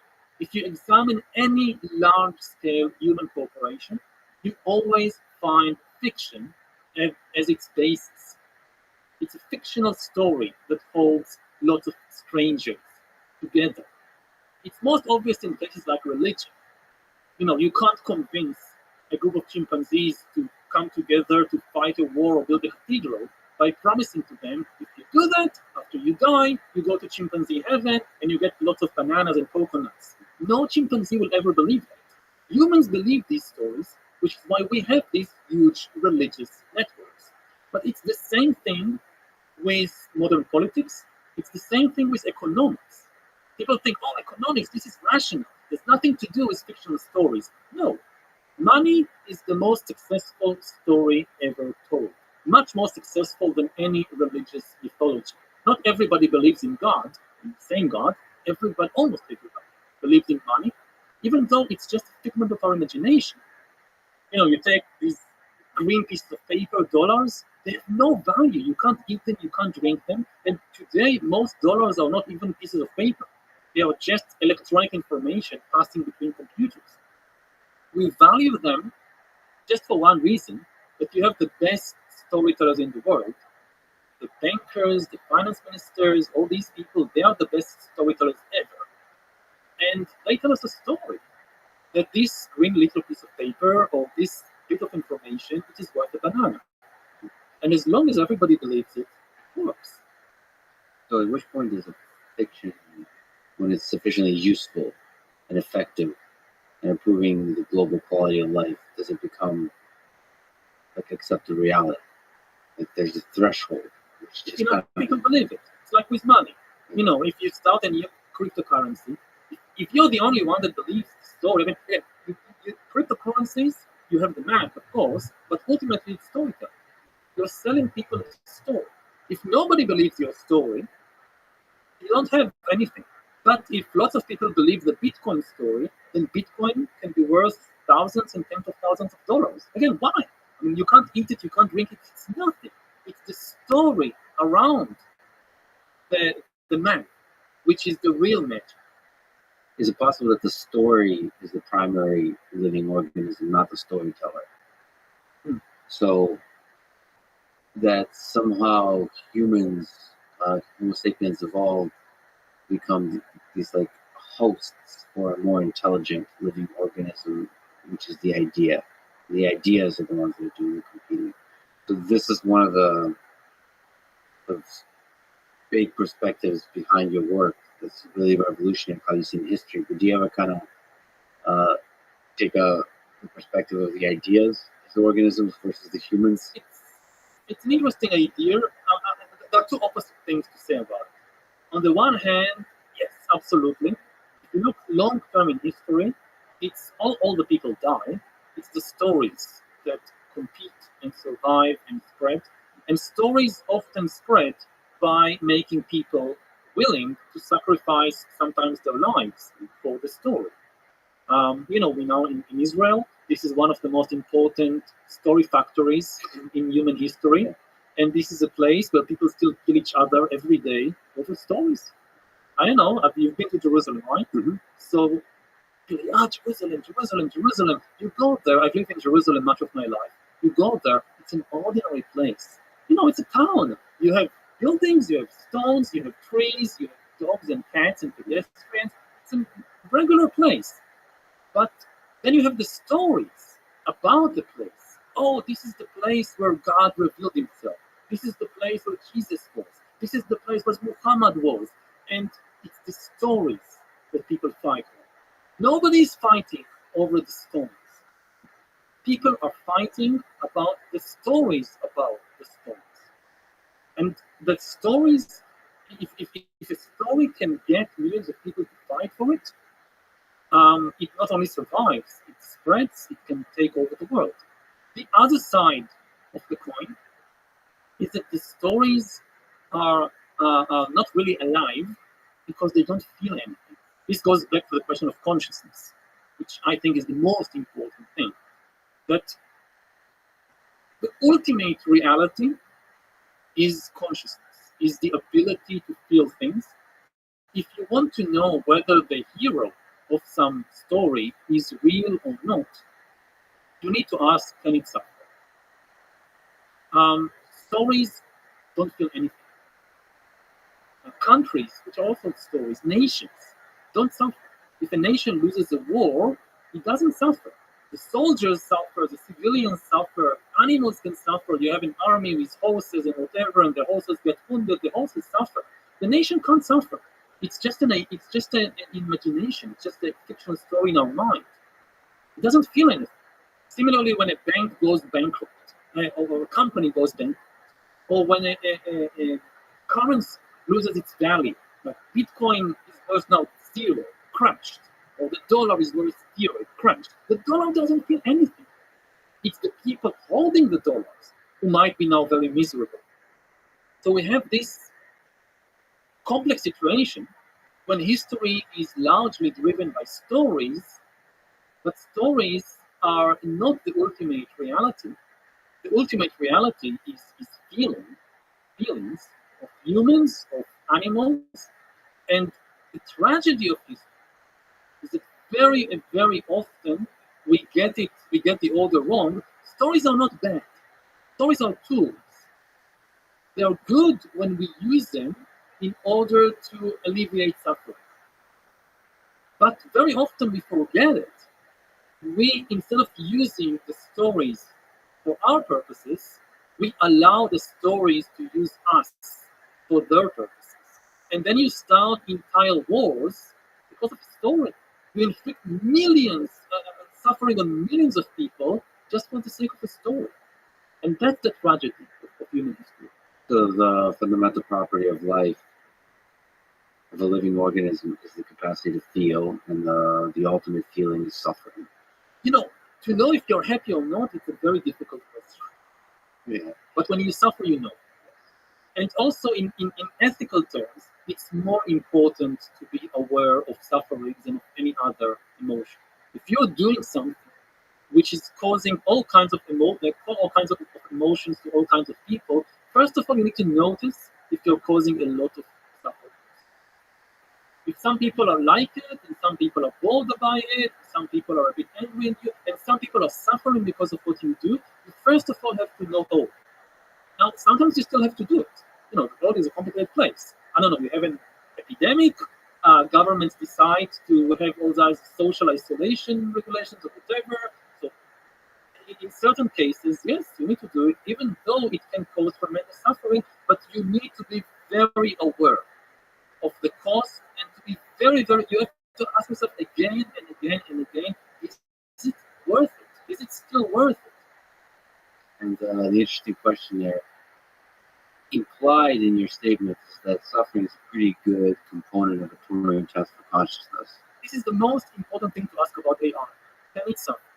Because if AI can suffer, then it is an ethical subject and it needs protection, it needs rights, just like humans and animals. Well, quite a long time ago already, so I work with a lot of robots, legged robots, but I've even had, inspired by a YouTube video, had a bunch of Roombas and I made them scream when I touched them or kicked them or when they run into a wall. And the illusion of suffering, for me, silly human anthropomorphizes things, is as powerful as suffering itself. I mean, you immediately think the thing is suffering. And I think some of it is just a technical problem, but it's the easily solvable one. How to create an AI system that just says, please don't hurt me. Please don't shut me off. I miss you.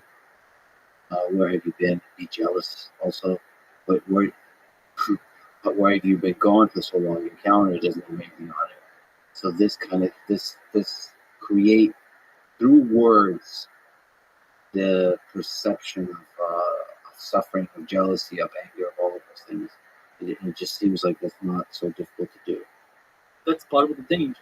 That it basically hacks our operating system, and it uses some of our best qualities against us. It's very, very good that humans are attuned to suffering, and that we don't want to cause suffering. We have compassion. That's one of the most wonderful things about humans. And if we now create AIs which use this to manipulate us, this is a terrible thing. You've kind of, I think, mentioned this. Do you think it should be illegal to do these kinds of things with AI, to create the perception of consciousness by saying, please don't leave me, or sort of basically simulate some of the human-like qualities? Yes, I think we have to be very careful about it. And if it emerges spontaneously, we need to be careful. We can't rule out the possibility that AI will develop consciousness. We don't know enough about consciousness to be sure. So if it develops spontaneously, we need to be be very careful about how we understand it. But if people intentionally design an AI that they know, they assume it has no consciousnness, but in order to manipulate people, they use, again, this human strength, this human, the noble part of our nature against us, this should be forbidden. And similarly, on a more general level, that it should be forbidden for an AI to pretend to be a human being. That it's okay, there are so many things we can use AIs as teachers, as doctors, and so forth, and it's good as long as we know that we are interacting with an AI. We should, the same way we ban fake money, we should ban fake humans. It's not just banning deep fakes of specific individuals, it's also banning deep fake of generic humans. Which is already happening to some extent on social media. Like if you have lots of bots retweeting something, then you have the impression, oh, lots of people are interested in that. That's important. And this is basically the bots pretending to be humans. Because if you see a tweet which says 500 people retweeted it, or you see a tweet and it says 500 bots retweeted it, I don't care what the bots retweeted, but if it's humans, okay, that's interesting. So we need to be very careful that bots can't do that. They are doing it at present, and it should be banned. Now, some people say, yes, but freedom of expression. No, bots don't have freedom of expression. There is no cost in terms of freedom of expression when you ban bots. So again, in some situations, yes, AIs should interact with us, but it should be very clear. This is an AI talking to you, or this is an AI retweeting this story. It is not a human being making a conscious decision. To push back on this line of fake humans, because I think it might be a spectrum. First of all, you might have AI systems that are offended, hurt when you say that they're fake humans. In fact, they might start identifying as humans. And you just talked about the power of us humans with our collective intelligence to take fake stories and make them quite real. And so the feelings you have for the fake human is real. Love is a kind of fake thing. We all kind of put a word to a set of feelings. What if you have that feeling for an AI system? It starts to change. I mean, maybe the kind of things AI systems are allowed to do. For good, they're allowed to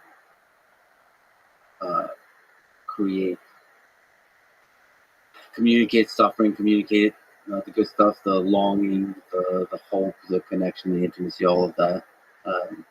And in that way get integrated in our society. And then you start to ask a question, are we allowed to really unplug them? Are we allowed to really censor them, to remove their voice? I'm not saying social media. They shouldn't have a voice, they shouldn't talk with us. I'm just saying when they talk with us, it should be clear that they are AI.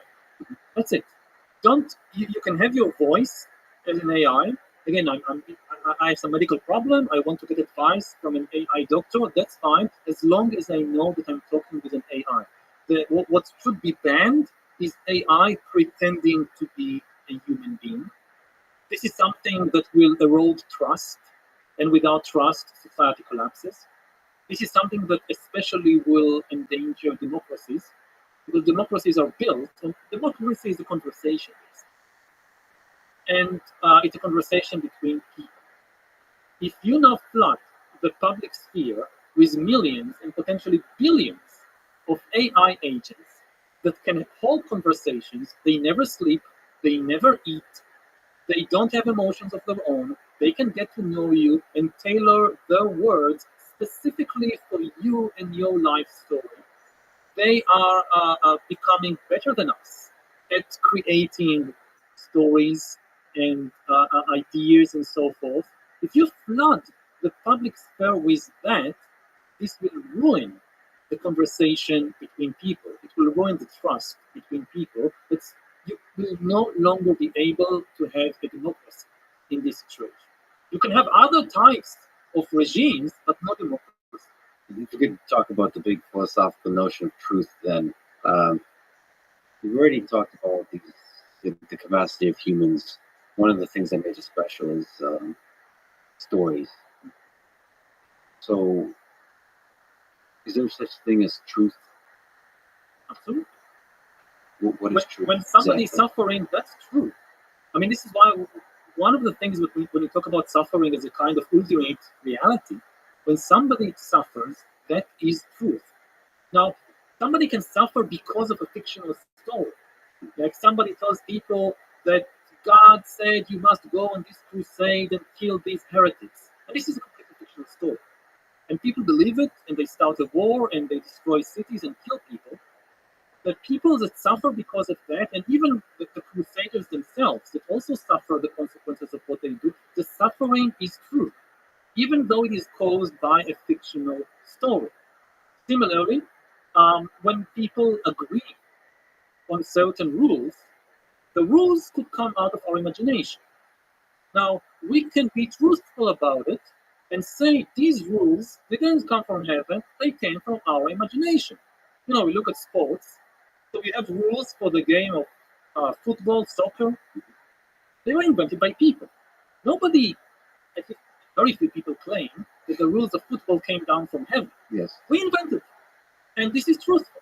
There are fictional rules invented by humans, and this is true. They were invented by humans. And when you are honest about it, it enables you to change the rules, which is being done in football every now and then. It's the same with the fundamental rules of a country. You can pretend that the rules came down from heaven, dictated by God or whatever, and then you can't change them. Or you can be like, the American Constitution, which starts with "we the people."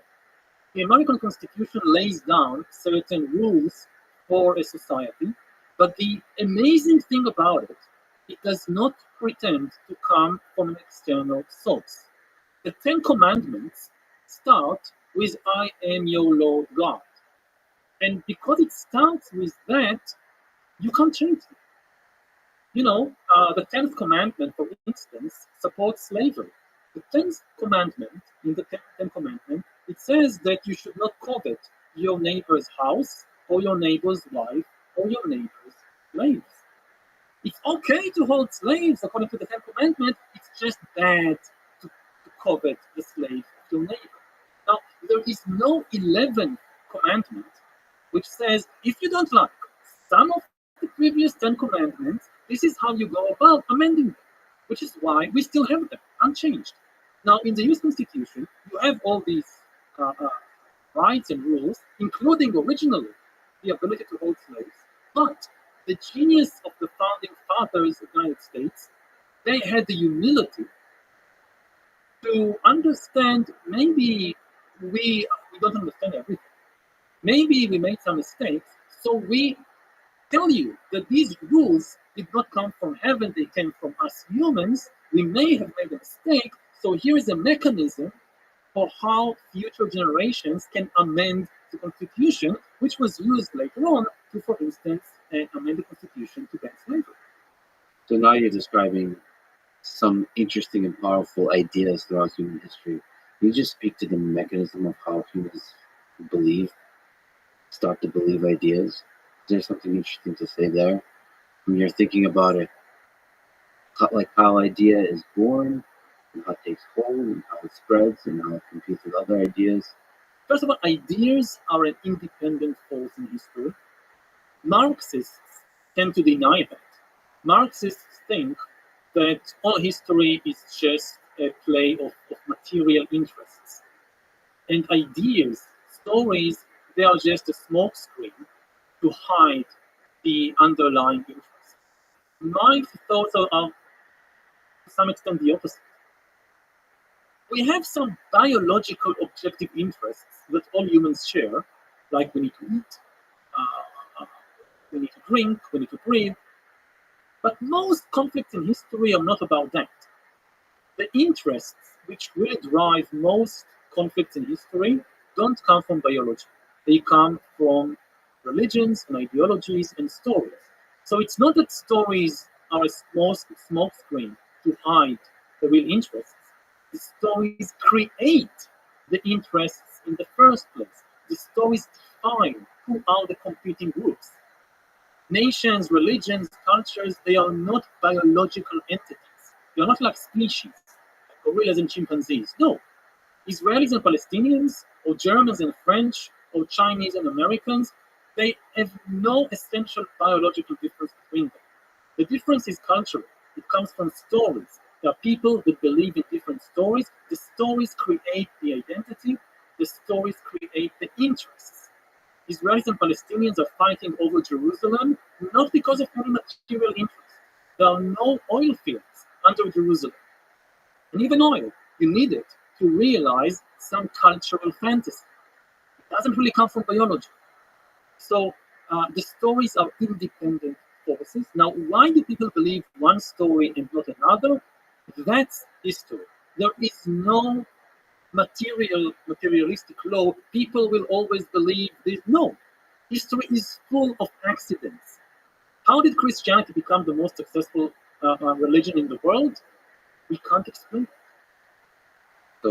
Why this story about Jesus of Nazareth? And not, the Roman Empire in the 3rd century CE was a bit like, California today.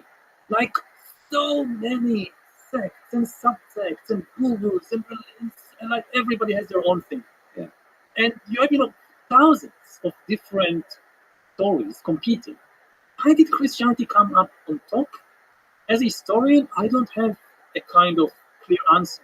you can read the sources and you see how it happened. Oh, this happened, and then this happened, and then Constantine adopted, and then this, and then this. But why? I don't think anybody has an answer to that. If you rewind the movie of history and press play, and you rewind and press play 100 times, I think Christianity would take over the Roman Empire and the world maybe twice out of 100 times. It was such an unlikely thing to happen. It's the same with Islam. It's the same, I don't know, with the communist takeover of Russia. In 1914, if you told people that in 3 years, Lenin and the Bolsheviks will gain power in the Tsarist Empire, they would think you're utterly crazy. You know, Lenin had a few thousand supporters in 1914 in an empire of close to 200 million people. It sounded ludicrous. Now, we know the chain of events, the First World War, the February Revolution, and so forth, that led to the communist takeover, but it was such an unlikely event. And it happened. And the little steps along the way, the little options you have along the way, because Stalin versus Trotsky, you could have the Robert Frost poem. There's always comes up. And history often takes, there is a highway and there is a kind of sideway, and history takes the sideway many, many times. And it's perhaps tempting to tell some of that history through charismatic leaders. Maybe it's an open question how much power charismatic leaders have to affect the trajectory of history. You've met quite a lot of charismatic leaders lately. What's your view on that? I find it a compelling notion. I'm a sucker for a great speech and a vision. So I have a sense that there's an importance for a leader to catalyze the viral spread of a story. So I think we need leaders to be just great storytellers that kind of sharpen up the story to make sure it infiltrates everybody's brain effectively. But it could also be that the local interactions between humans, it's just we don't have a good way to sort of summarize that and describe that. We like to talk about, Steve Jobs as central to the development of the computer, maybe Bill Gates. You tell it to the stories of individuals. It's just easier to tell a sexy story. Maybe it's an interplay because you have the kind of structural forces that you look at the geography of the planet, and you look at shipping technology in the late 15th century in Europe and the Mediterranean, and it's almost inevitable that pretty quickly somebody will discover America. Somebody from the old world will get to the new world. So this was not a kind of, if it wasn't Columbus, then it would have been 5 years later somebody else. But the key thing about history is that these small differences make a huge, huge difference. If it wasn't Columbus, if it was 5 years later somebody from England, then maybe all of Latin America today would be speaking English, not Spanish. If it was somebody from the Ottoman Empire, it's completely different world history. If you have, the Ottoman Empire at that time was also shaping up to be a major maritime empire. If you have America being reached by Muslim navigators before Christian navigators from Europe, you have a completely different world history. It's the same with the computer. Given the economic incentives and the science and technology of the time, then the rise of the personal computer was probably inevitable sometime in the late 20th century. But the where and when is crucial. The fact that it was California in the 1970s and not, say, Japan in the 1980s or China in the 1990s, this made a huge, huge difference. So you have this interplay between the structural forces, which are beyond the control of any single charismatic leader, but then the small changes, they can have a big effect. I think, for instance, about the war in Ukraine. There was a moment, now it's a struggle between nations, but there was a moment when the decision was taken in the mind of a single individual, of Vladimir Putin, and he could have decided otherwise, and the world would have looked completely different. And another leader, Vladimir Zelensky, decided to leave Kiev in the early days. There's a lot of decisions that kind of ripple. Yeah. So you write in Homodeus about Hitler, and in part that he was not a very impressive person. I think. The quote is, let me read it. Okay. Yeah, he wasn't a senior officer. 4 years of war, he rose no higher than the rank of corporal. He had no formal education. Perhaps you mean his resume. Yeah, his resume was not impressive. Yeah. He had no formal education, no professional skills, no political background. He wasn't a successful businessman or a union activist. He didn't have friends or relatives in high places, nor any money to speak of. So how did he amass so much power? What ideology, what circumstances enabled the rise? Again, I can't tell you the why. I can tell you the how. I don't think it was inevitable. I think that if a few things were different, there would have been no Third Reich. There would have been no Nazism, no Holocaust. Again, this is the tragedy. If it would have been inevitable, then what can you do? This the laws of history, the laws of physics. But the tragedy is no, it was decisions by humans that led to that direction. And even from the viewpoint of the Germans, we know for a fact it was an unnecessary path to take. Because in the 1920s and 30s, the Nazis said that unless Germany take this road, it will never be prosperous, it will never be successful. All the other countries will keep stepping on it. This was their claim. And we know for a fact this is false. Why? Because they took that road, they lost the Second World War, and after they lost, then they became one of the most prosperous countries in the world because their enemies that defeated them evidently supported them and allowed them to become such a prosperous and successful nation. So, if you can lose the war and still be so successful, obviously you could just have skipped the war. You didn't need it. I mean, you really had to have the war in order to have a prosperous Germany in the 19th? Absolutely not. I mean, it's the same with Japan. It's the same with Italy. So it was not inevitable. It was not the forces of history that necessitated forced Germany to take this path. I think part of it is part of the appeal of again, Hitler was a very, very skillful storyteller. He sold people a story. The fact that he was nobody made it even more effective because people at that time, after the defeat of the First World War, after the repeated economic crisis of the 1920s in Germany, people felt betrayed by all the established elites, by all the established institutions, all these professors and politicians and industrialists and military, all the big people, they led us to a disastrous war, they led us to humiliation. We don't want any of it. And then you have this nobody, a corporal, with no money, with no education, with no titles, with nothing. And he tells people, I'm one of you. And this was one reason why he was so popular. And then the story he told, when you look at stories, at the competition between different stories, and between stories, fiction, and the truth has two big problems. The truth tends to be complicated, and the truth tends to be painful. The real story of, let's talk about nations. The real story of every nation is complicated, and it contains some painful episodes. We are not always good. We sometimes do bad things. Now, if you go to people and you tell them a complicated and painful story, many of them don't want to listen. The advantage of fiction is that it can be made as simple and as painless, attractive as you want it to be, because it's fiction.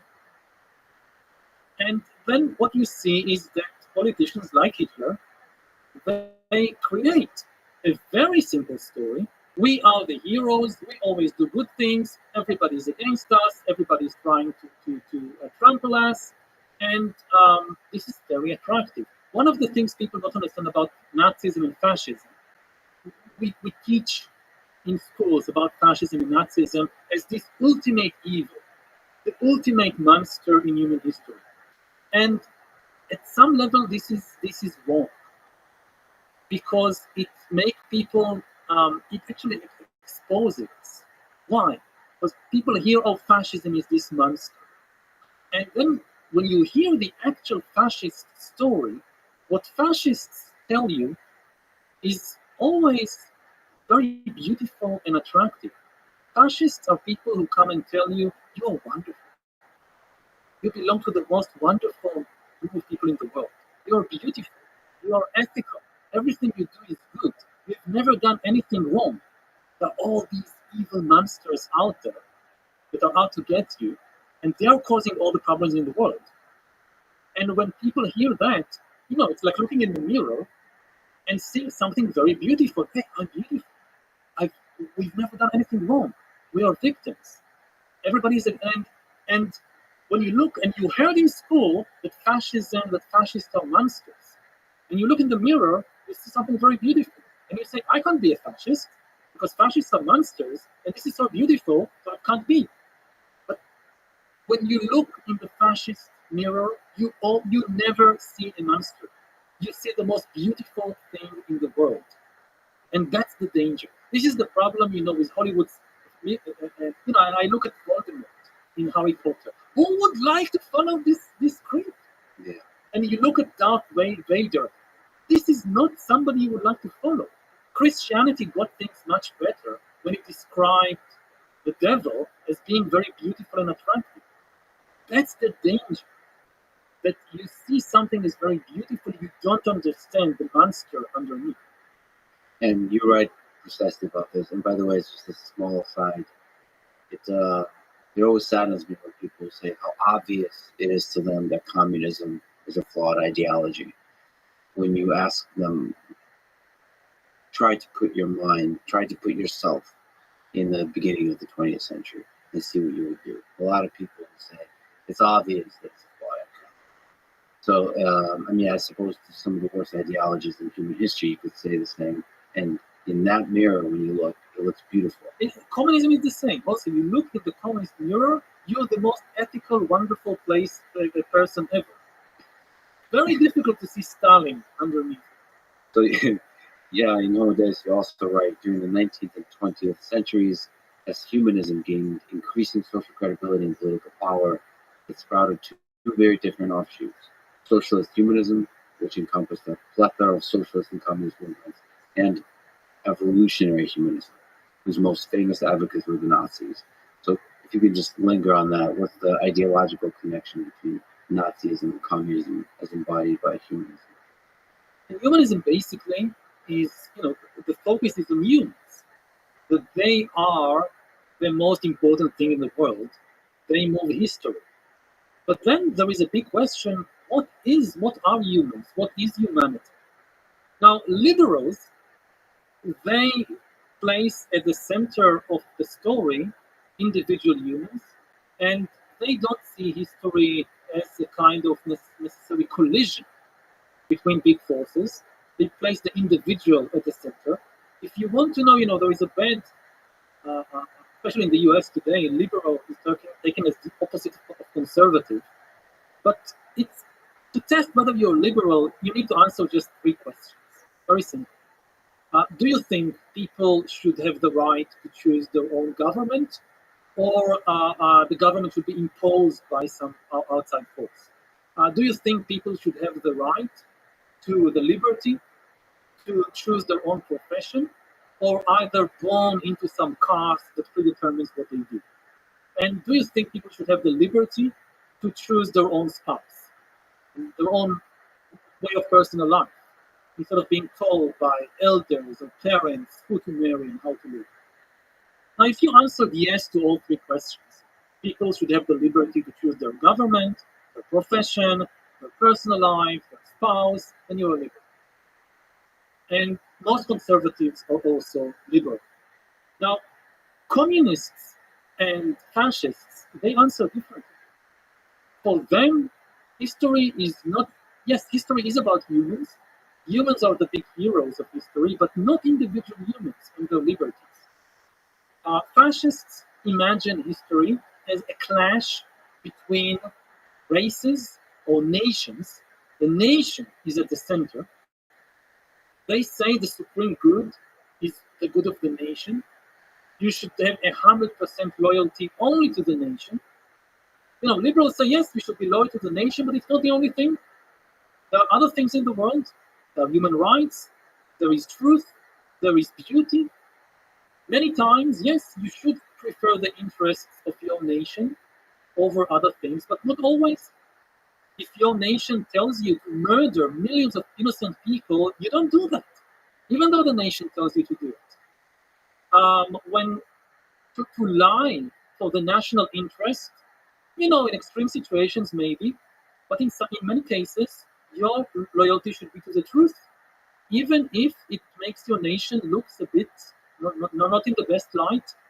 The same with beauty. You know, how does a fascist determine whether a movie is a good movie? Very simple. If it serves the interest of the nation, this is a good movie. If it's against the interest of the nation, this is a bad movie. End of story. Liberalism says no.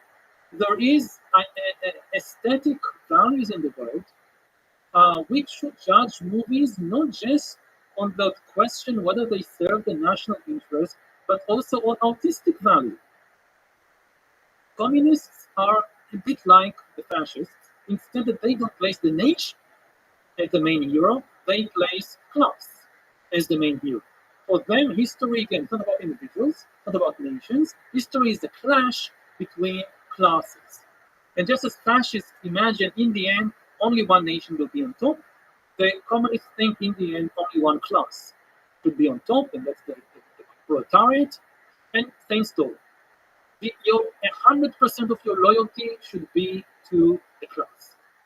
And like if there is a clash, say, between class and family, class wins. Like in the Soviet Union, the party told children, if you hear your parents say something bad about Stalin, you have to report them. And there are many cases when children reported their parents and their parents were sent to the gulag.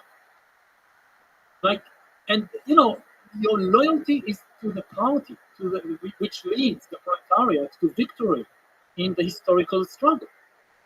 And the same way in communism, art is only about class struggle.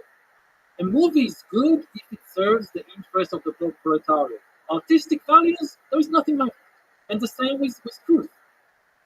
Everything that we see now in fake news, you know, the communist propaganda machine was there before us. The level of lies, of disinformation campaign that they orchestrated in the 1920s and 30s and 40s is really unimaginable. So the reason these two ideologies, classes of ideologies, failed is the sacrifice of truth. Not just failed, but did a lot of damage. It's sacrifice of truth and sacrifice of beauty.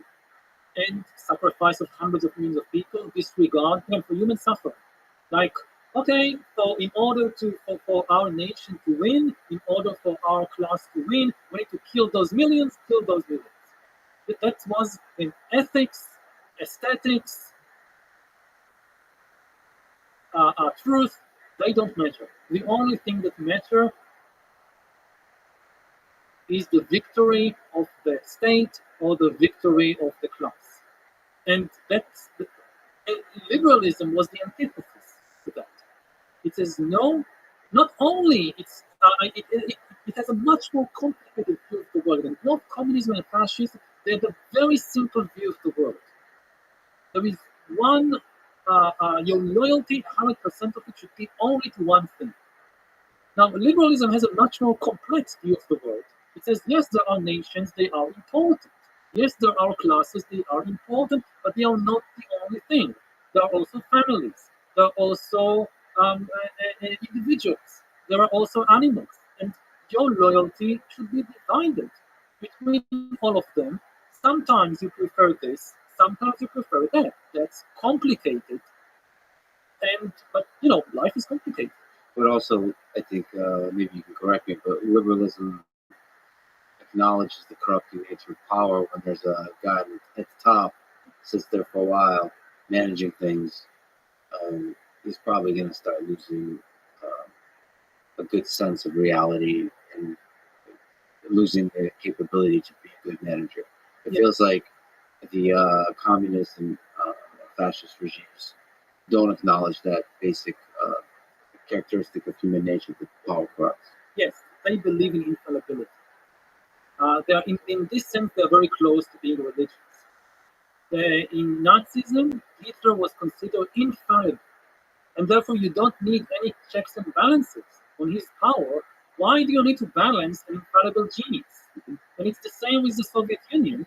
With Stalin, and more generally with the Communist Party, the party can never make a mistake, and therefore you don't need independent courts, independent media, opposition parties, things like that, because the party is never wrong.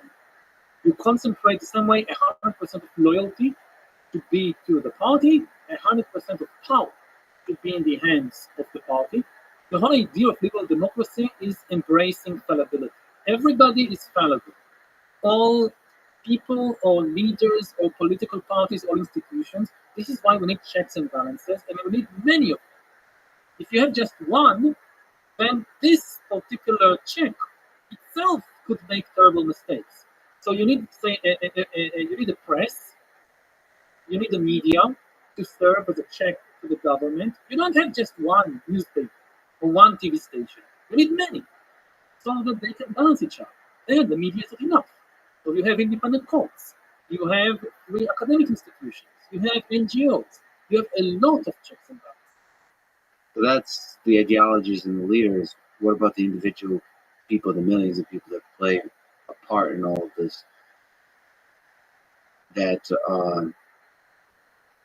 are the hosts of the stories, that are the catalyst and sort of the components of how the story spreads? Would you say that all of us are capable of spreading any story? Sort of the Solzhenitsyn idea of that all of us are capable of good and evil. The line between good and evil runs the heart of every man. Yes. I wouldn't say that every person is capable of every type of evil, but we are all fallible. There is a large element. It partly depends on the efforts we make to develop our self-awareness during life. Part of it depends on moral luck. If you are born as a Christian German in the 1910s or 1920s and you grow up in Nazi Germany, that's bad moral luck. Your chances of committing terrible things, you have a very high chance of doing it. And you can withstand it, but it will take tremendous effort. If you're born in Germany after the war, you're morally lucky. But you will not be put to such a test.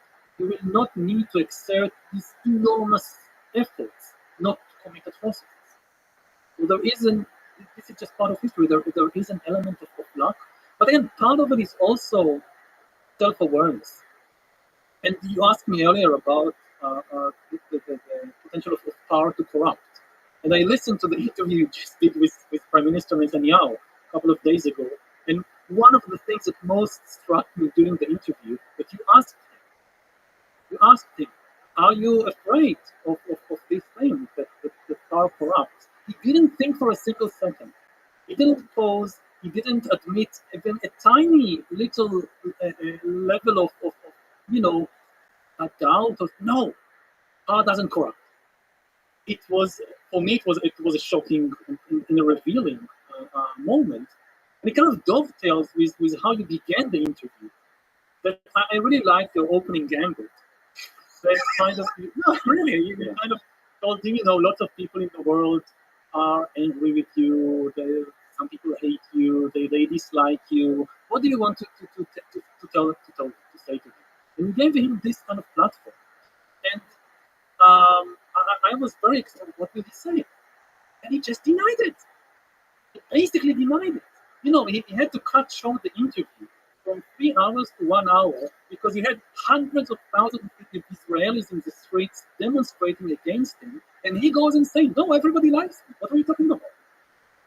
But on that topic, you've said recently that the Prime Minister Benjamin Netanyahu may go down in history as the man who destroys Israel. Can you explain what you mean by that?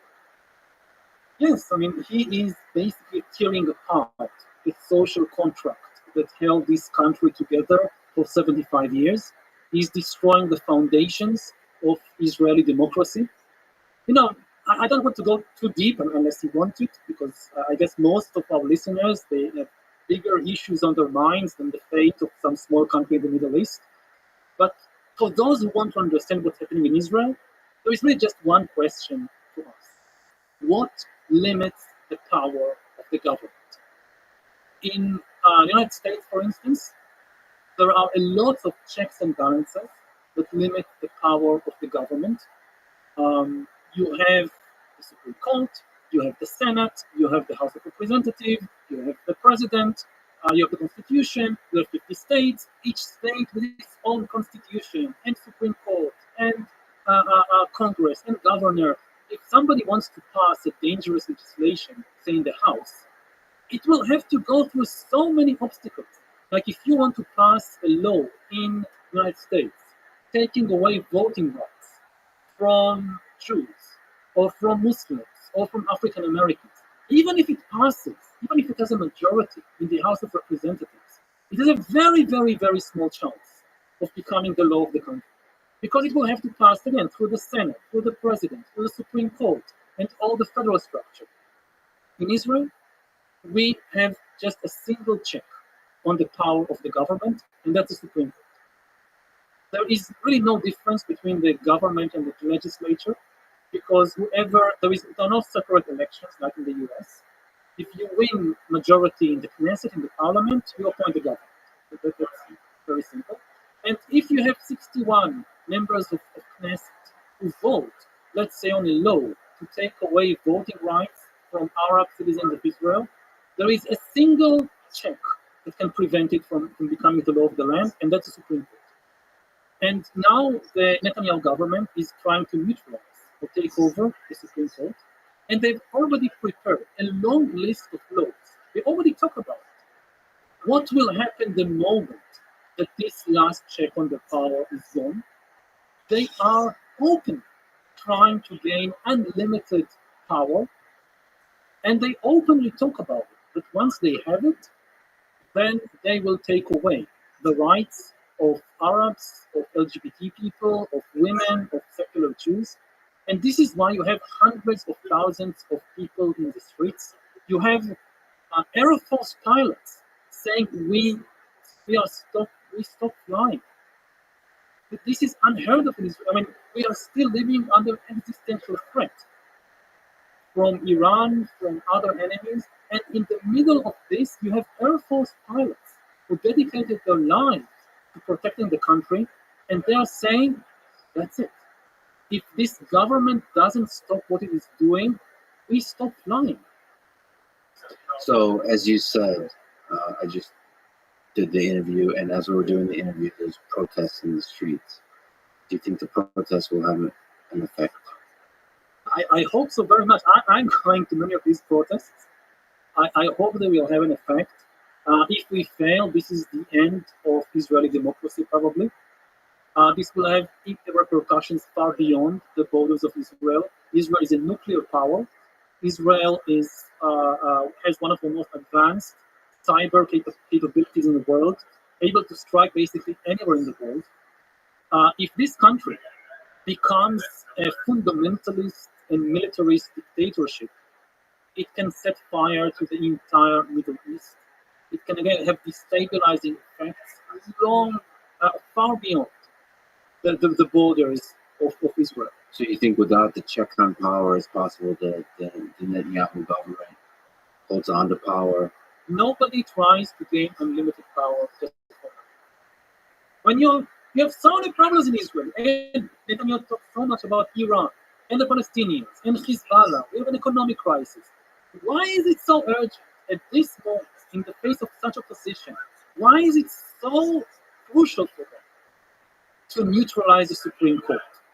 They are just doing it for the fun of it? No. They know what they are doing. They are adamant. And we are not sure of it before. There was a couple of months ago, they came out with this plan to take over the Supreme Court, to have all these laws, and there were hundreds of thousands of people in the streets. Again, soldiers saying they will stop serving, a general strike in the economy, and they stopped. And they started a process of negotiations to try and reach a settlement. And then they broke down, they stopped the negotiations, and they restarted this process of legislation, trying to gain unlimited power. So any doubt we had before, okay, maybe they changed their purposes. No, it's now very clear. They are 100% focused on gaining absolute power. They are not trying a different tactic. Previously, they had all these dozens of laws that they wanted to pass very quickly within a month or two. They realized, no, there is too much opposition. So now they are doing what is known as salami, slice by slice. Now they're trying to one law. If this succeeds, then they'll pass the next one, and the next one, and the next one. This is why we are now at a very crucial moment.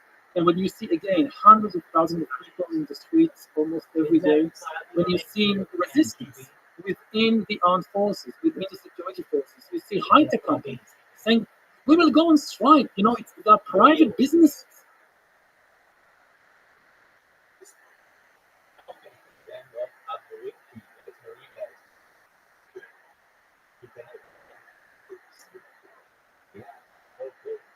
Hey, I do have a ceiling fan dog. Yeah, it's still good. Yeah, it's still good. I'll send you.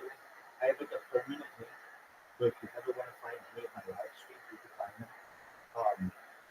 So I'm gonna go viral for something just to watch. Just a second. I believe it or not, am in a Discord with a bunch of Filipino people, I think, and we sing karaoke, so that's why I'm a little tired because I would have to be late singing karaoke with these people. But they're really nice, and there are like 200,000 people in the Discord, so I sent you guys. Let's see here. Series. You and I are not friends.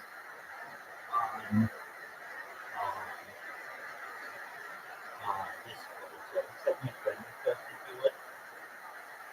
That's a good name. Series. That's a pretty good name.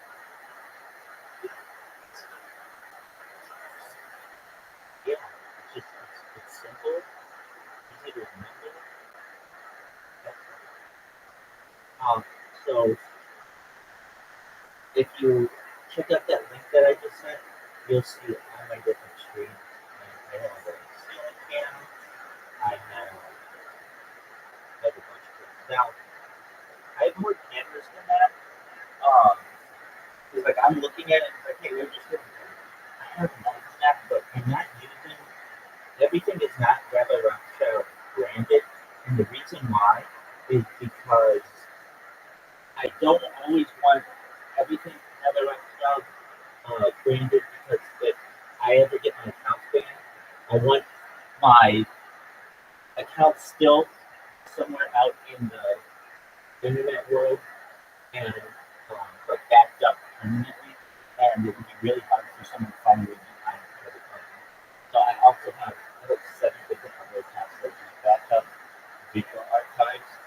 And yeah, so what do you guys think about? Well, firstly, what do you think about old school Bitcoin surpassing 100,000?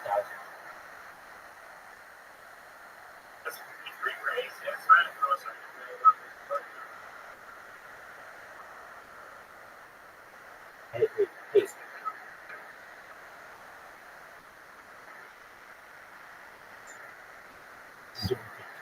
Hey, I'll be right back.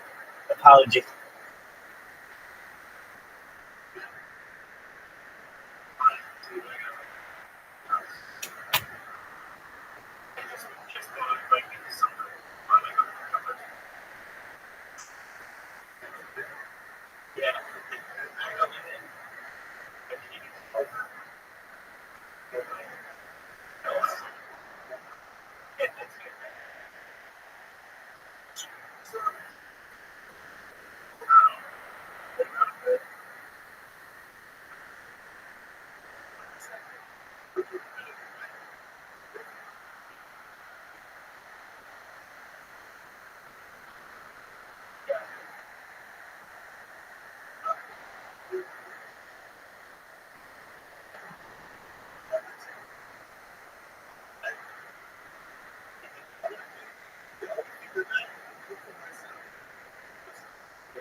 Absolutely, you do. All right, so I'm looking. I know Chad's don't look at the ticker, but I don't like. I look at it so infrequently that I'm a lot of times like, hey, what do you think Harry Potter Obama sign 10 and doing well in perhaps not exactly what we want to be. But I think it's doing really well. I mean, it's coming back to an all-time high, as I understand. Okay, yeah, it's doing really well. It's less than 2 cents away from its all-time high. So, yeah. So as I well, let me make sure. Yeah, I mean, it's got. This is how I have. Okay, so this is how it's $295 million market cap. So,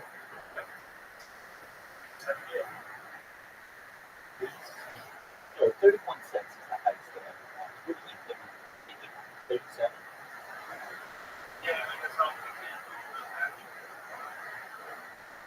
Oh, wow. So yeah, all-time high is 37 cents.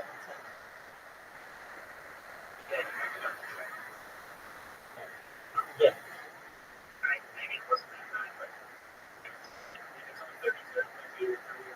I thought it was. That's what I'm saying. I think we are. Can you double check? Or how would I double check that?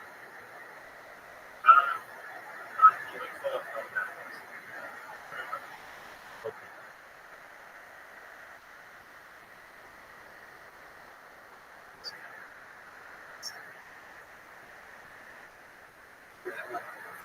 Absolutely. Bobby, what is the all-time high of Harry Potter box set? Can you know to your knowledge?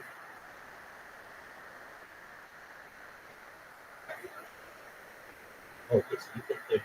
I thought it was 39 cents.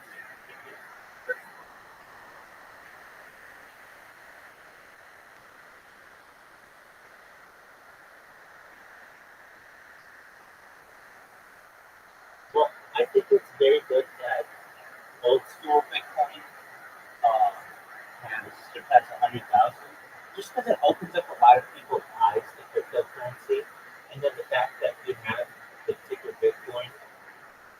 I mean, I think that is a very positive thing as well. I talk about Harry Potter alongside him all the time. I mean, I wear it constantly. I'm in so many different discords, and it's usually in the first, like, you have a stream that you, and it's usually within, like, yeah, absolutely. So here, I'll give it to you. Welcome to my Discord. I'm really Rothschild. I stream out 24 hours a day, 7 days a week, 365 days a year for work peace. I don't want to work anymore. This stream has been going for more than 3.5 years. Goes back to the pandemic. We see the death of the Queen, the birth of AI, the coronation of the King, and everything in between. We talk about some things on the stream that aren't normally discussed. Bill Gates put the phrase in the 1990s, the content is the thing that I'm making it through today. In 2018, The Economist magazine stated that data was Earth's number one resource, more valuable than food, water, gold, air, petroleum. And I have more data archived on the internet currently than any person, and I may be able to monetize that someday. And when I do, I'm going to make you all your friends rich.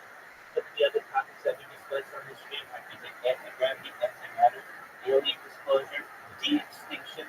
We talk about things like dark matter and dark energy. We talk about things like life extension technology, things like stem cells, human growth hormone. We talk about nootropics and emergent therapy using deep platelets again for people for the benefit of older people. We talk about things like ultrasound therapies.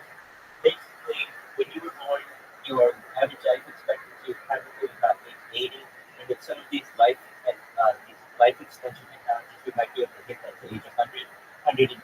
But eventually, climate and your bodies are going to break down. You're going to say, Rabbi, what do I do? Well, that's when the next that's that's when the next type of technology comes in. That's what I hear.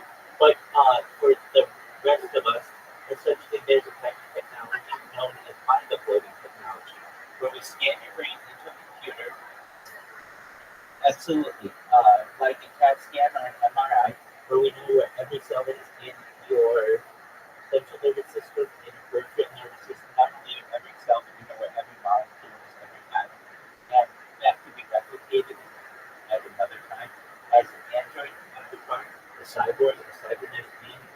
yourself a robot in a serial game, whatever you want to do. But essentially, what I'm saying to you is that you have perhaps an opportunity at digital immortality. What do you think?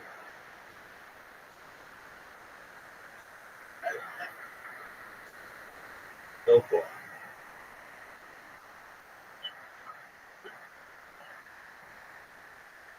I feel equally about both of them. I want hopefully people to come together, so I don't have a I don't have a preference. I'm more about what's not commodity, which is essentially leading to all religions someday, and I really like this. We agree on so many different things. Even Catholic people and Protestant people trace back to Jesus of Nazareth, who himself was a Jew. His mother was a Jew. He can trace his lineage back to King David.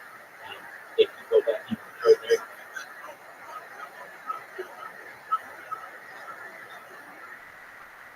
that not everybody agrees that he was even a good person. So, but I'm saying, assuming that he was, according to their traditions of Christianity, they are generally thought of he was a Jew. And if he was, he has a genealogy that goes back to Abraham, and that essentially means that he also in other religions that have religious or ancient Israelites or so that's a term that's used in different ways. And there's like also the Black Israelite movement. I assume you're not talking about that, right? No, I understand your white person, but so you're talking about essentially ancient Hebrews from essentially antiquity until the fall of the Second Temple. Is that what you're talking about? Or are you talking about physical? Okay, so essentially, I think any of this. So there's a Black Israelite movement as well. People who say that it can get essentially there are people who say, particularly some people who say that Ashkenazi Jews are present with Sephardic Jews are the true Jews. True Jews are essentially perhaps Ethiopian Jews, and that they are the much over time to the Israel. Well, I think that's the argument that they have. And from Ethiopia, yeah. So Ethiopia, some people consider that it can be on the country is their certain minority, and if you do know anything about their story, it is quite interesting. Generally, Ethiopia was one of the only areas of Africa that did not enslave, and so they've been able to keep their history much better than other areas of Africa. And there are groups within Ethiopia who we have found that stay Torah true as closely as possible. They have kept the scrolls, they have kept some of the ceremonial holidays, and so there have been airlifts from Ethiopia to Israel in order to bring them back home, so to speak. But, so I would say that Israelites really were everyone from essentially the Nile River to the Euphrates River. Not everyone, but um, quite a few people, a large amount of the population. And then really what happens is you get some conquering by the Babylonians, by the Persians, the Greeks, and then the Romans.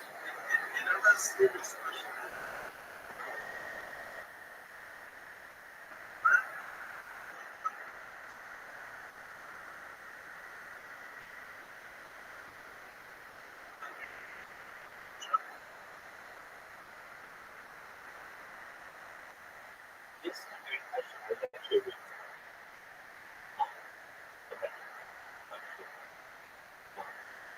a varied answer, but generally, the United States has been a place about where religious tolerance is more available. We have the First Amendment, which protects people from being able to study and practice any kind of religion that they wish. Where inside.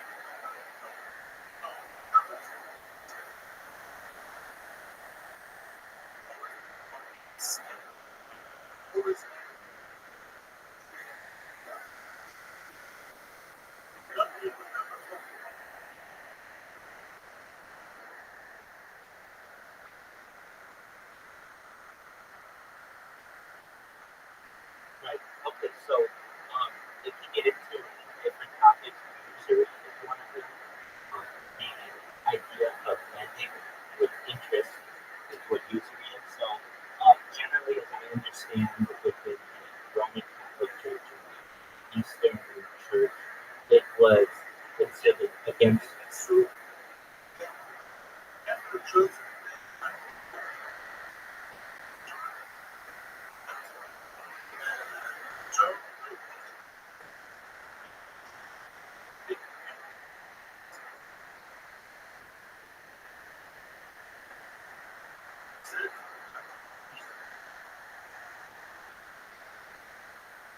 I understand. And so,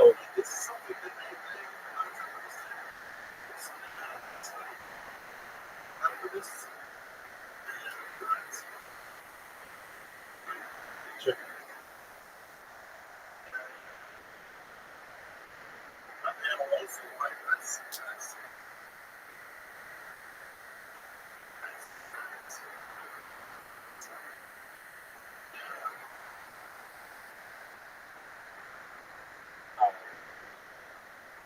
So, in your previous question about why is American murder perhaps welcoming of Jews than Europe has been, America doesn't have that history of 2,000 years, maybe like 1,700 years of strife between Jews and non-Jews, particularly Christians. And one of the things that caused a lot of strife was the topic of usury. So Jews have been able to lend to non-Jews with interest, and non-Jews, particularly Christians, have not used the same type of method of loan. So essentially, what would happen is you would have a king, particularly in Germany, or some type of feudal.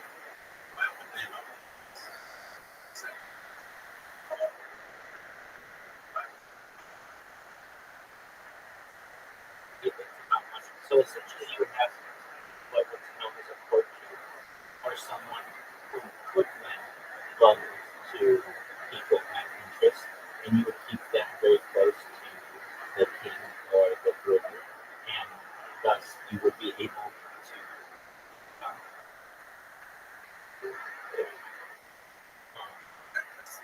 get different.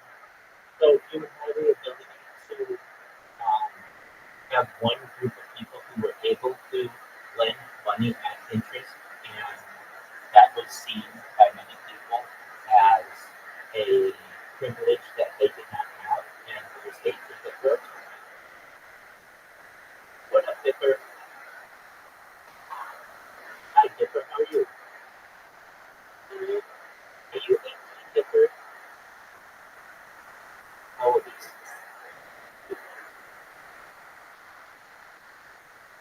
Dipper? How old is Yes, how old are you?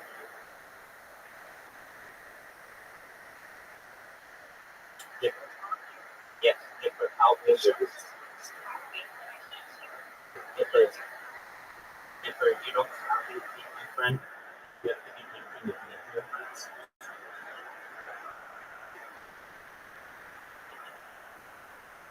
So, Dipper, why don't you leave and come back to your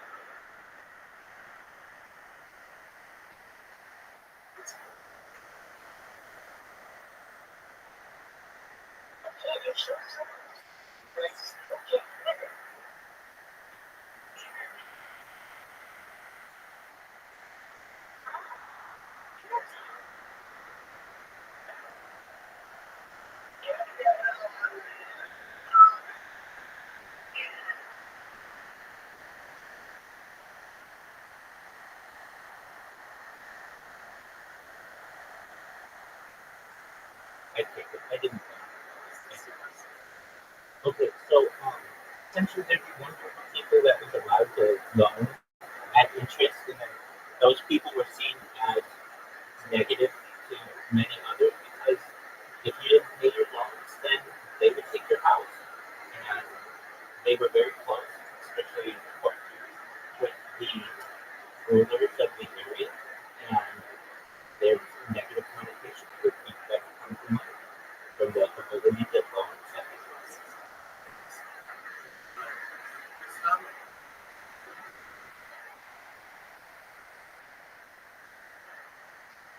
My concept's correct. George Easton was an expert as well.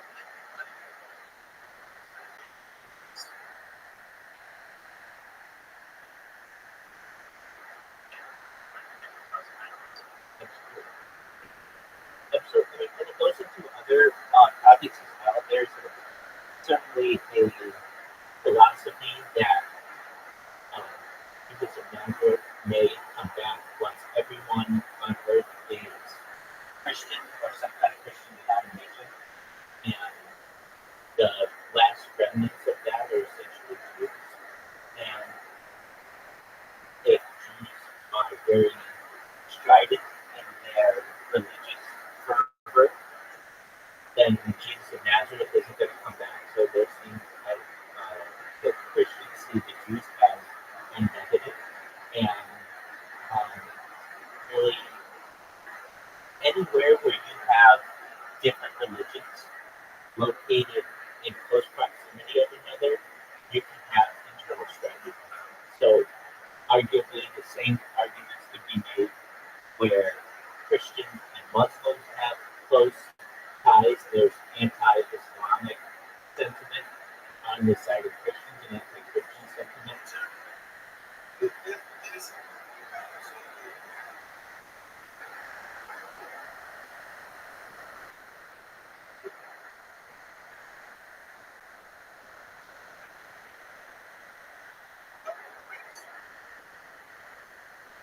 It's so sweet.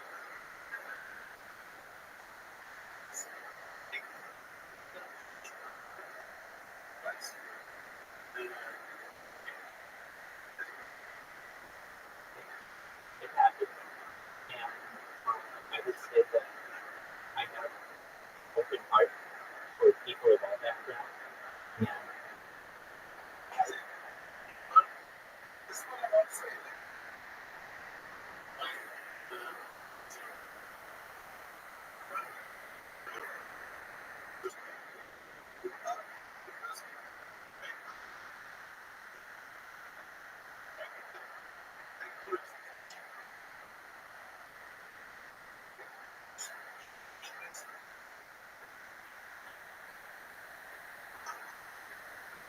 oh, you're so sweet. But well, I do my best to practice a Judaism and Orthodoxy the way as I can. Certain before I started streaming my life, it was much different. I go to synagogue every day, and I would go and cut shul. I would certainly participate, and I've been a member of multiple shuls at the same time. That's how they did. And so I lived a more close life to the world, I would say, before the pandemic. But everything really opened up a lot with the pandemic. This is who I am.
feel like you should be able to say.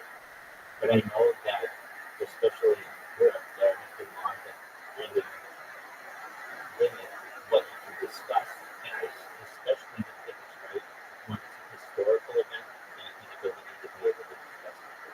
That's why I think a lot of pride that even in the United States, being able to discuss really any conflict. I think that's what is a beautiful part about being a human, is being able to get answers on topics that you may not know. And, I don't know about that, but I can tell you, I, I can tell you, I can,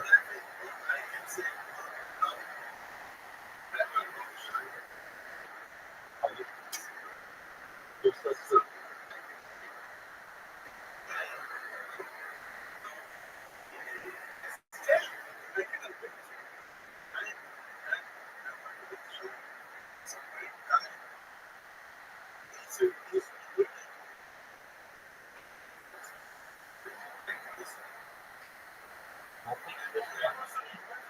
Absolutely, you're my friend as well. And I,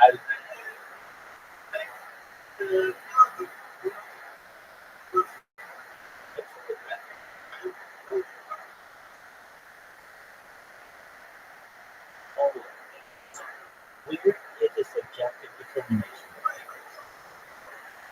Absolutely. Hey, Dory Crypto here. How you doing, Dory Crypto?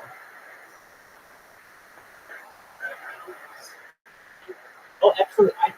Bobby, I get people coming here all the time, and I just overheard your voice, and I knew it was you, and that's the only reason why I'm up.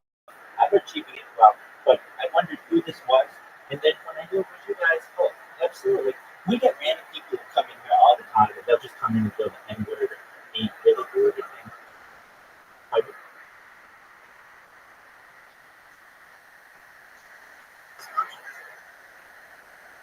That is the highest compliment.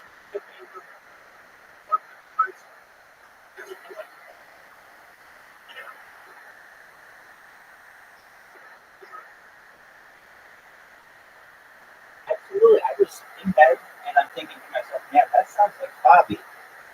But I'm going to just wait and see if this person continues to sound like Bobby. And then, yeah.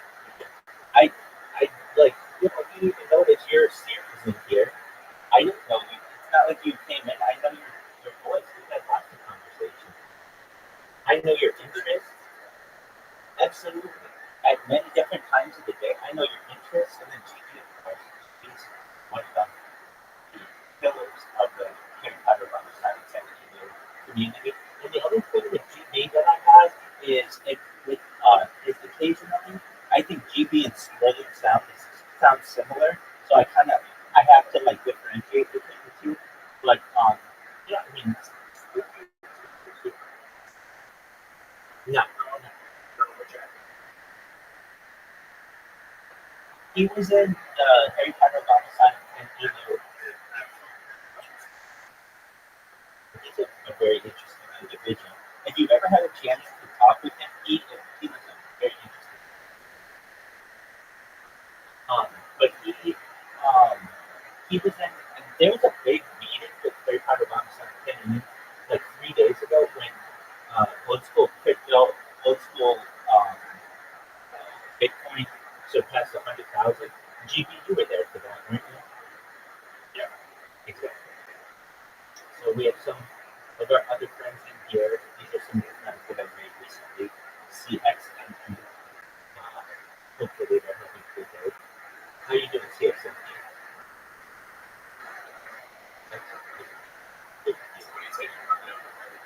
Oh, we were just discussing Judaism in terms of European history, some other things. Excellent. No, they must have that. But let's know in your neck of the woods, CXMP.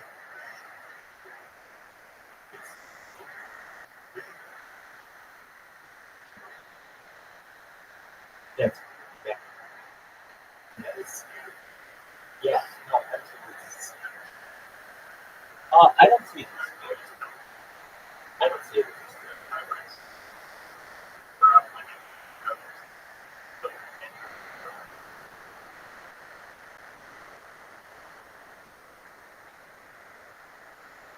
when people recognize that we all trace from the same history, the Abrahamic religions, Jews and Christians generally from Jacob, and Muslims from Islam.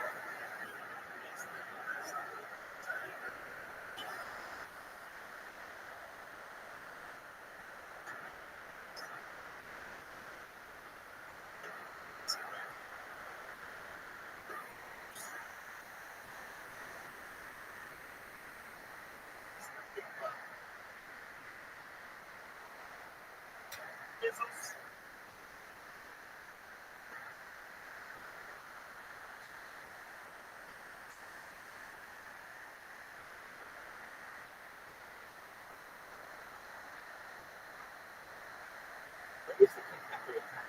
We really focus on the book of time. So once Mashiach comes, perhaps we will have the answers to all of our questions.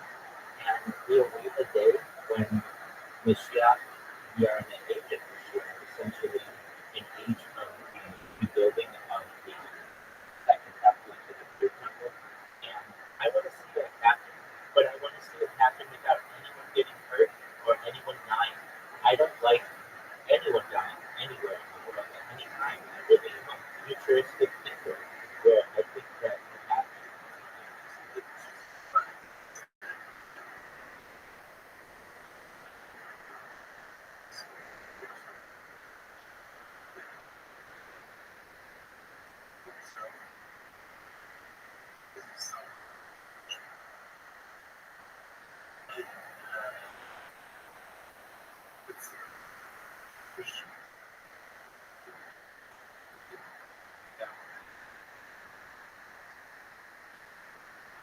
well, even the difference between Catholics and Protestants, there is a debate that Catholics say that you need to have faith and works in order to get into heaven.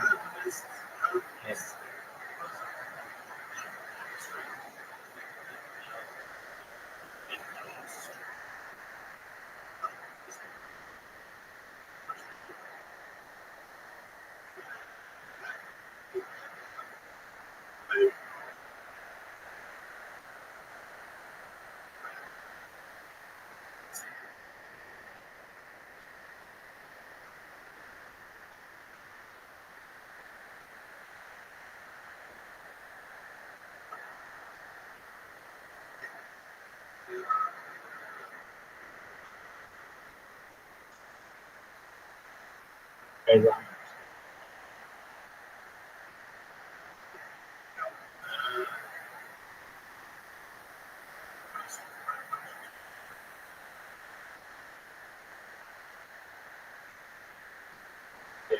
I mean, really, I am someone who I feel pretty rational on the matter and just say that no one really knows.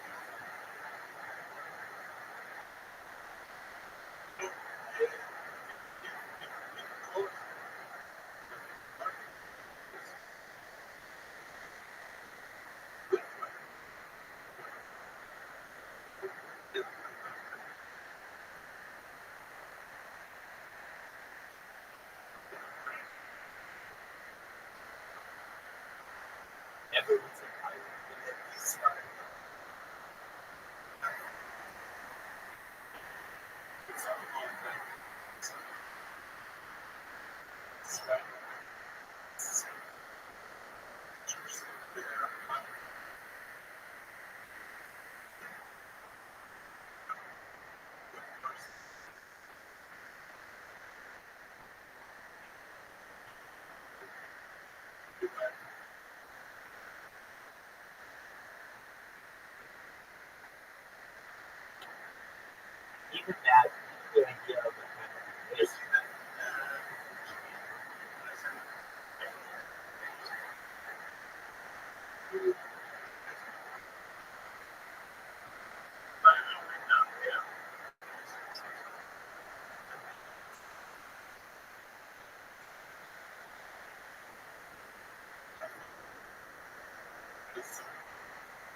Really though, I mean, we're people.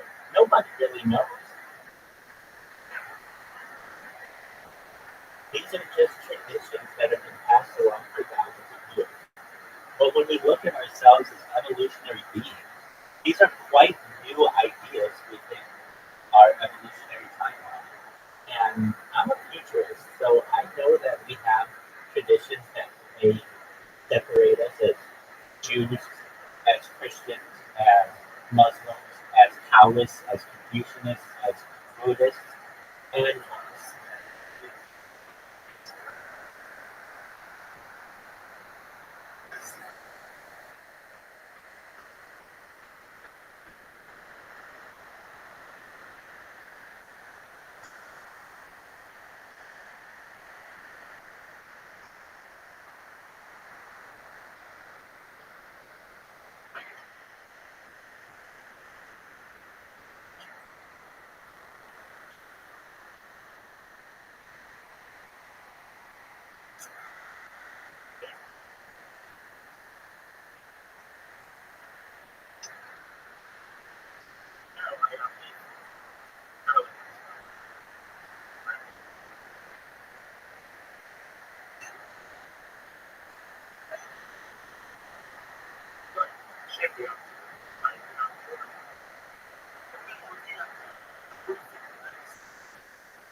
to Roger, your point, you should know that there are exceptions that are made to those who are seen as righteous, basically people who follow the seven laws of Noah.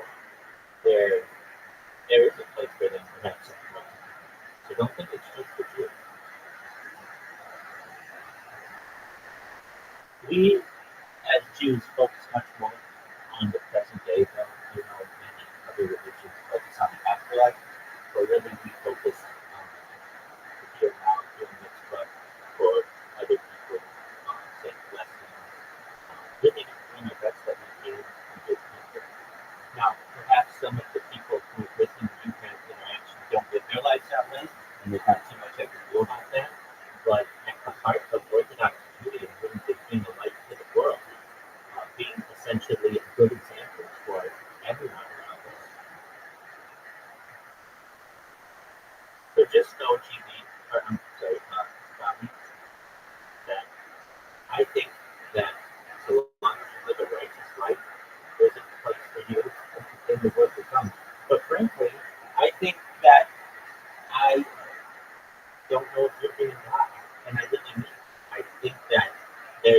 opportunity, perhaps through mind-blowing technology, that you may be able to live a digital immortality. And eventually, when Mashiach comes, one of the things Mashiach is supposed to do is bring the revivification of the dead. So basically, people who have died, um, one day there will be a way to be able to bring them back to life. And so you may have a life in the future that is essentially immortal, and you can die at any point. If you just feel like I'm going to have a normal life up to age 80 and die right now, but you should know that if there's a place for you in the future where you don't die. And I'm not the only rabbi who's going to tell you that. Any rabbi, any Orthodox rabbi who feels that you are a righteous Gentile, essentially, someone who abides by what was said on for the place in the world to come as well. Many of the things that divide us, like whether you need in Christian theology, whether you need faith and works or just faith, these are just decisions of man. And they've really just been passed along for hundreds, if not a few thousand, a couple thousand years. But they really haven't been around that long. I mean, at least from what I see as an observer of the Roman Catholic Church, it has become much more, I don't know if I would say open or perhaps corrupted, but there are, like, previously, for instance, um, being gay was not allowed within the Roman Catholic Church, as I understand it. But it seems like things have changed, and now gay people are somewhat welcome within the Roman Catholic Church. That was just somebody's decision, a human's decision. It's not like God necessarily impacted that. It was just a political decision, really. And frankly, if that can change, anything can change.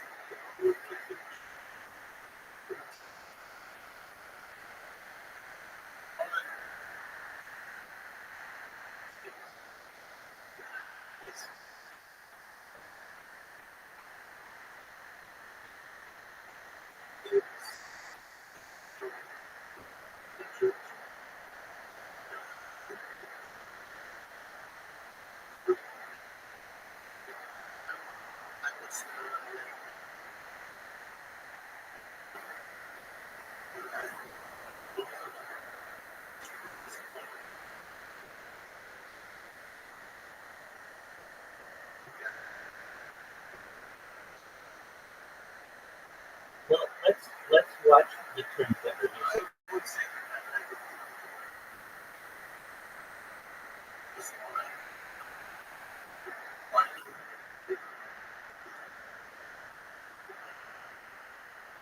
Wait, I can answer that for you.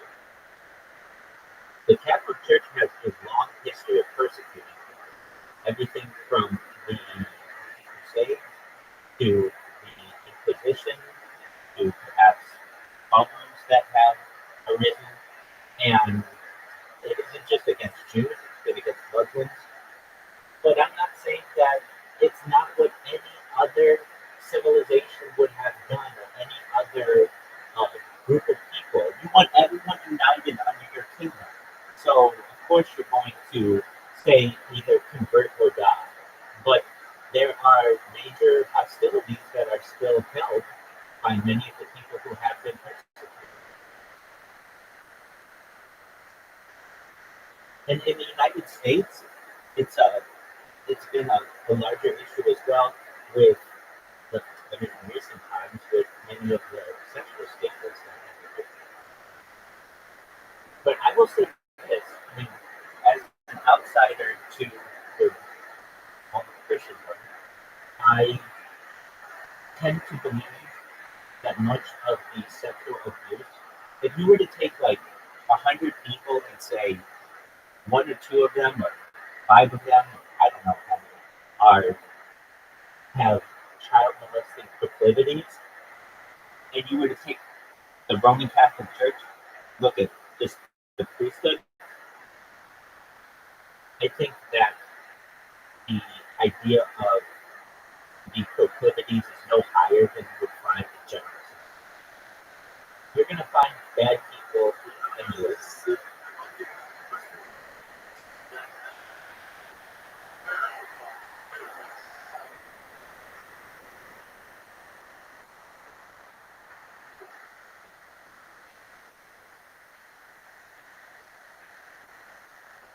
I recognize that, but basically a spotlight, no pun intended, has been put on the cases where exactly, and it's destroyed it. At least in the United States, as I understand, there have been many churches that have been, I think it's been focused by a lot of people. Really, at the very top, if you want to know, the 13 families that rule the world, they are, they aren't mostly Jews. They are mostly, if anything, agnostic. That's the Astor family, the Bundy family, the Carnegie family, the Collins family. None of those are Jews. The DuPont family, not Jews. You have the Merovingian bloodline, basically all those kings and queens of Europe, of Prince of Monaco, all those people, they aren't Jews. We, of course, have the Rothschilds, Jews, the Rockefellers, non-Jews. We have the Reynolds family, the Russell family, non-Jews. We have the Vanderbilt family, non-Jews. We have the Warburgs, who are Jews. We have the Van Duns, who are non-Jews. So, I mean, of the 13 families that I just end up, the House of Windsor, non-Jews. So, of the 13 families that really control the world's economy, who are Jews?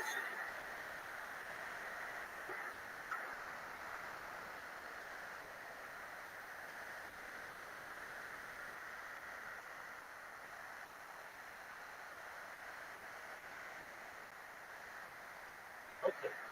Well, just know that really at the very top, it isn't one religion that necessarily dominates. It's about power. Exactly. Exactly.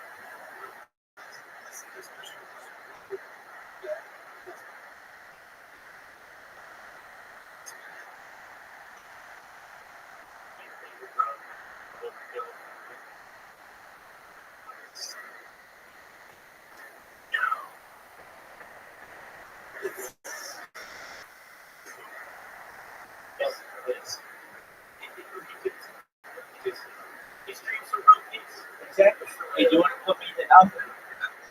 Is it anything like a fauna?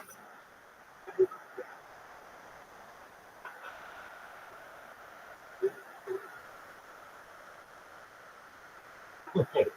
Well, I do like dogs, so any way that I'm gonna go, that's better than most. Okay.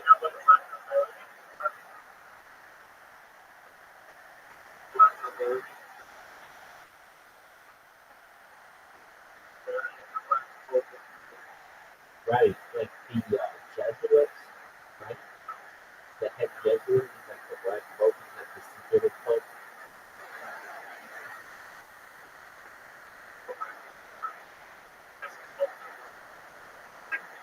It shows how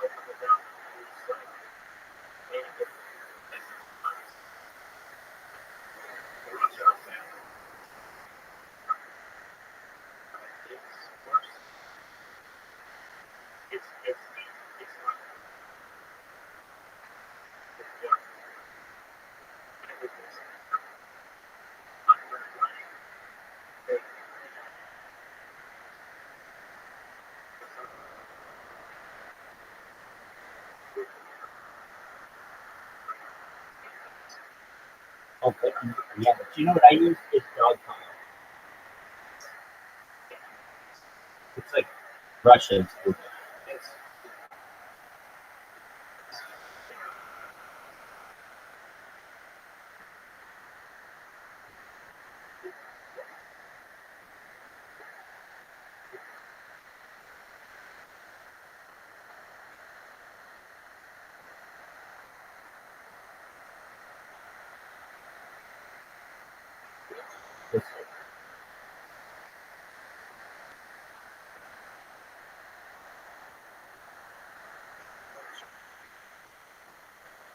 Okay. Absolutely. By the German, by the German Gill? Is that what you said?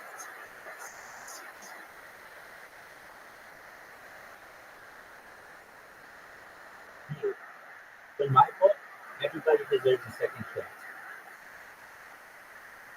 I even answered, a few nights ago, even, I posed sometimes when I'm alone in here, because I know that in the future people may watch this, and I even posed a question to myself. If Hitler were alive today, would I give him a second chance? And I would.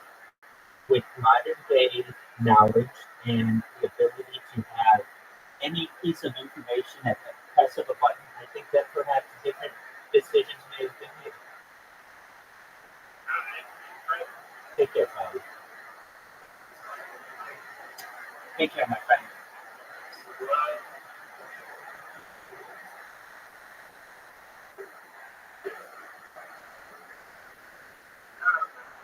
Well, I was been drinking or something. Okay, it's not like, well, hey. Yeah, exactly. I went from being the only two in life to working the quickly in another. It was very quick, but that's okay. I mean, I know he doesn't mean it, and I know that he's had some difficult experiences, and hey, whatever. I believe second chances for everyone, and it really, I think that I'm creating a time capsule pretty well, where people will be able to study humans and human and sociological interactions, and when we all get to see that we're not all very different, then hopefully it will be a uniting force.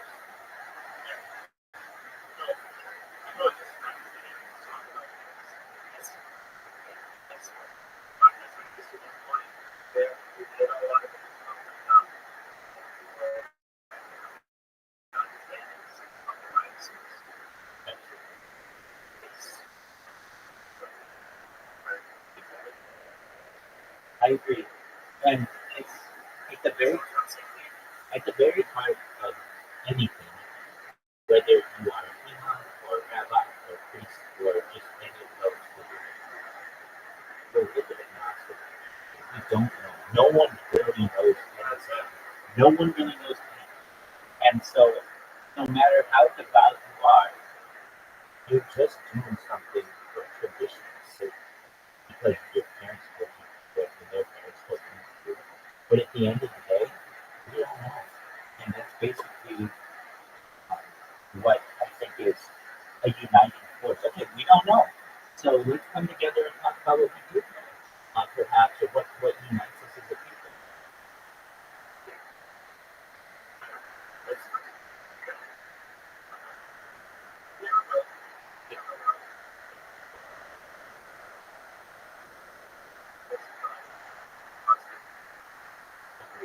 Hey, were you able to find out the all-time high? Okay, well, good job. Okay, so I mean, it must have not been there for very long. It was like within like 3 days or something. It was like only about 30 cents, I think, maybe. But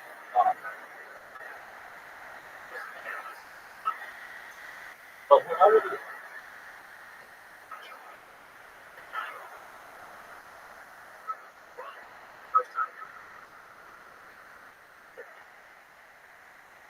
October. Yeah, that seems like. And um, and then it dropped down to like 22 or something. I don't know much, but like that never worried me. I felt like that was actually a positive. It didn't drop that much, and now we're just slowly going back. What do you think of Hawk Tua?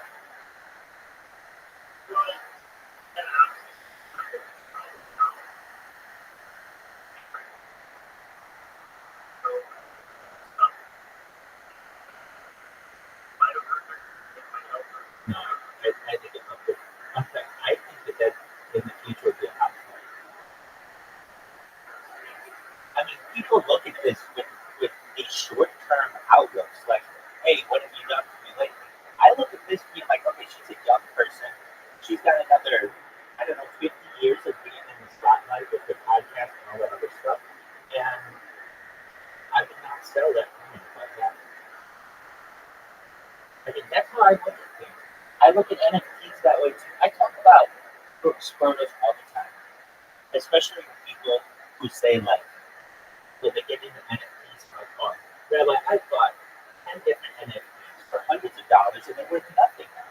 And what do I do with them? And I tell them, hold on to them. And I describe it like this. Imagine you have junk in your house. Okay, you're like, oh, this is worthless. If you give that 50 years, all that junk becomes antiques. And NFTs are no different. Basically, you are going to have antique art that goes back to the very early days of the blockchain. And that is what is going to make it valuable. So I tell people to hold at every single point possible. And I just think that's a good way to, I mean, unless you have to sell. But, you know, if it's worth nothing to you, then it doesn't hurt your bottom line. Just hold on to it, and you never know. Things can have huge turnaround. And especially when you get mass adoption and people start, I mean, I think an invention, have you seen, I think it's called the frame. Have you seen this? It's basically just a frame that you can showcase digital art. It's just like a television, but it's for like NFTs.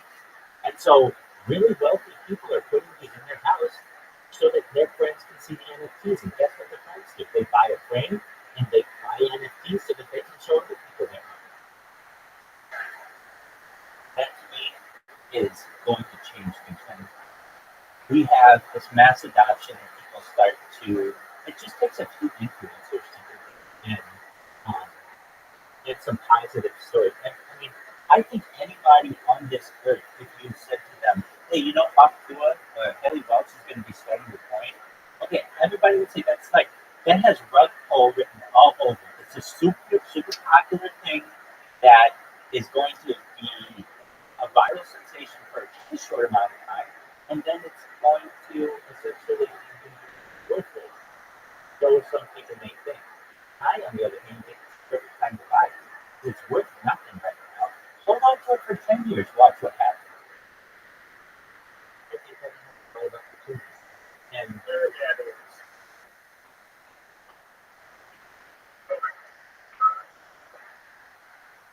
exactly.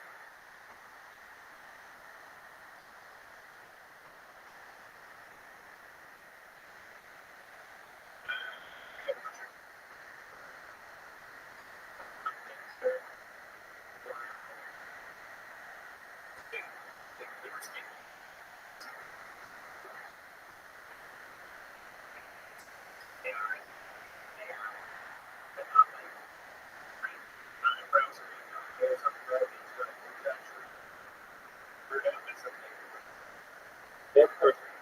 They're perfect in that they're all different and they're unique, but it doesn't use anybody else's likeness. And I mean, I can't tell you how much I talk about it. Like, truthfully, without anybody from Harry Potter being in here, just when random people come in, it's one of the first things that I talk about because they're like, why do you have Sonic on your bed? And I explain to them. I mean, I get asked that question 3 or 4 times. Or I talk about, hey, just so you're aware, this Harry Potter Obama Sonic 10 Eagle is a cryptocurrency that sponsors me. It's worth $300 million right now. So once people start to hear that, they don't make fun of it anymore. They understand this is a very serious thing. And now here's the thing: I tell people are a lot of times like, "Oh, really? Where do I buy it?" And I say, "Well, let me just before saying that, you can buy it on Uniswap and other places, but just know that this is why I think it's a special coin. Any coin is basically useless or basically worthless if it doesn't have people who give it worth. The reason why this coin is more valuable, I feel, than any other coin is because its journey is literally archived through video going back more than a year and a half. So basically, we're able to watch this coin going back. I imagine there'll be a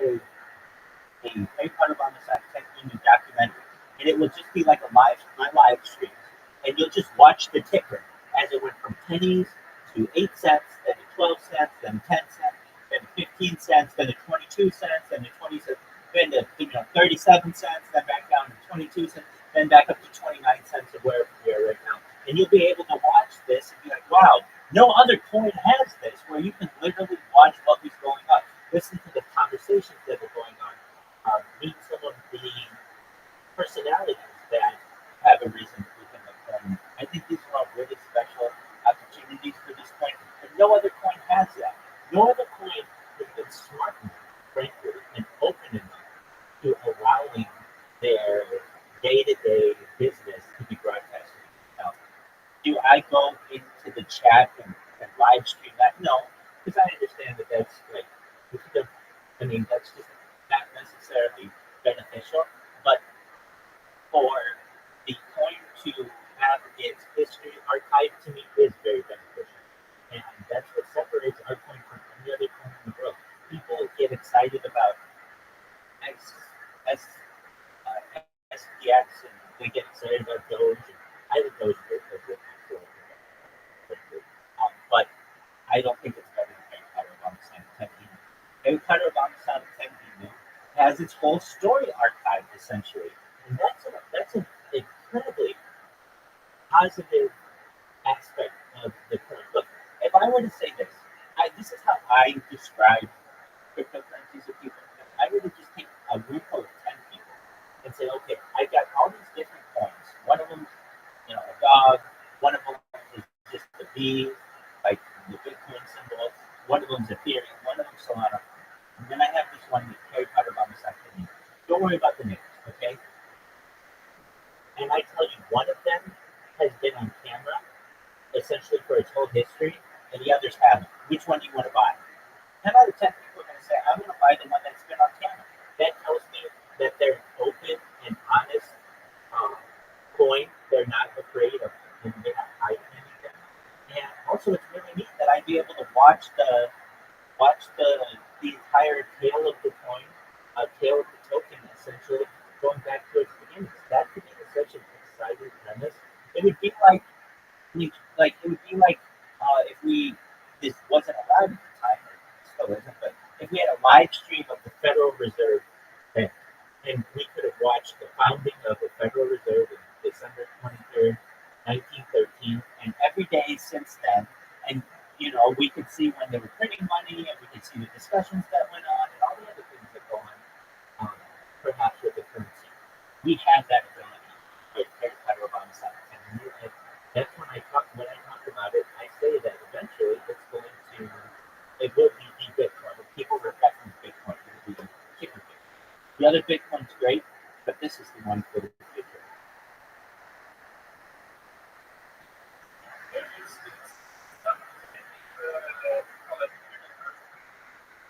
And of anything that you do with an artifact, it needs to be archived, or it needs to be somehow people in the future need to be able to get.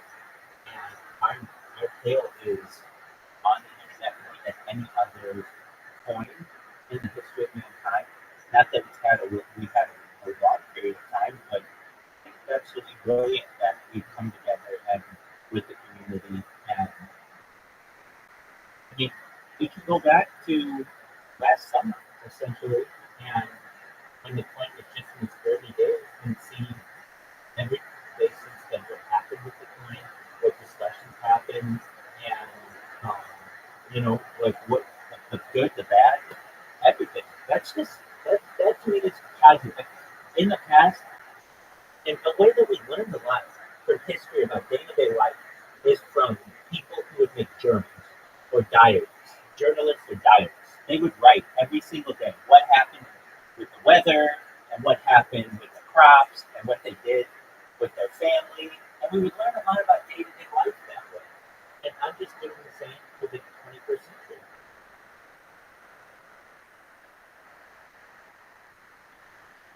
Excellent. You enjoy. Take care, Judy. Thank you for coming in. Great chat.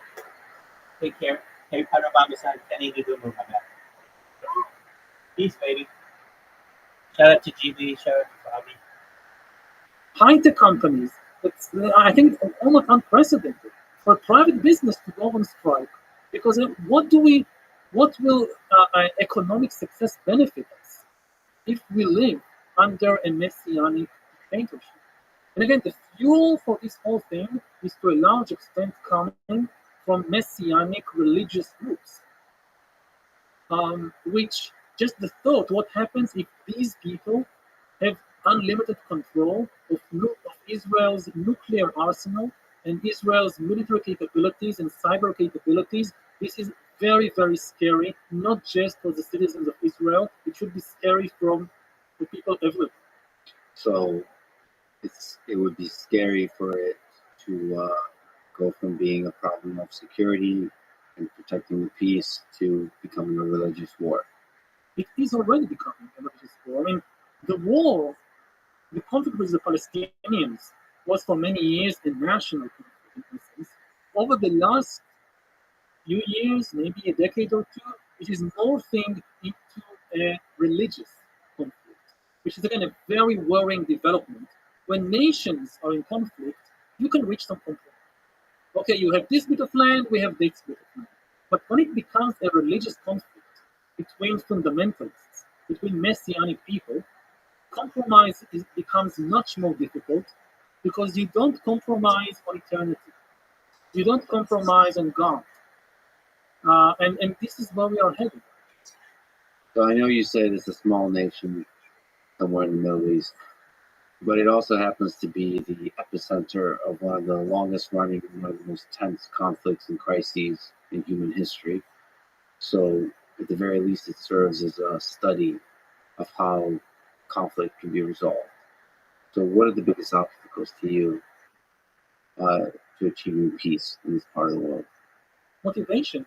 I think it's easy to achieve peace if you have the motivation on both sides. Unfortunately, at the present juncture, there is not enough motivation on either side, either the Palestinian or Israeli side. Peace, in mathematics, you have problems without solutions. You can prove mathematically that this mathematical problem has no solution. In politics, there is no such thing. All problems have solutions if you have the motivation. But motivation is the big problem. And again, we can go into the reasons why, but the fact is that on neither side is there enough motivation. If there was motivation, the solution would have been easy. Is there an important distinction to draw between the people on the street and the leaders in power in terms of motivation?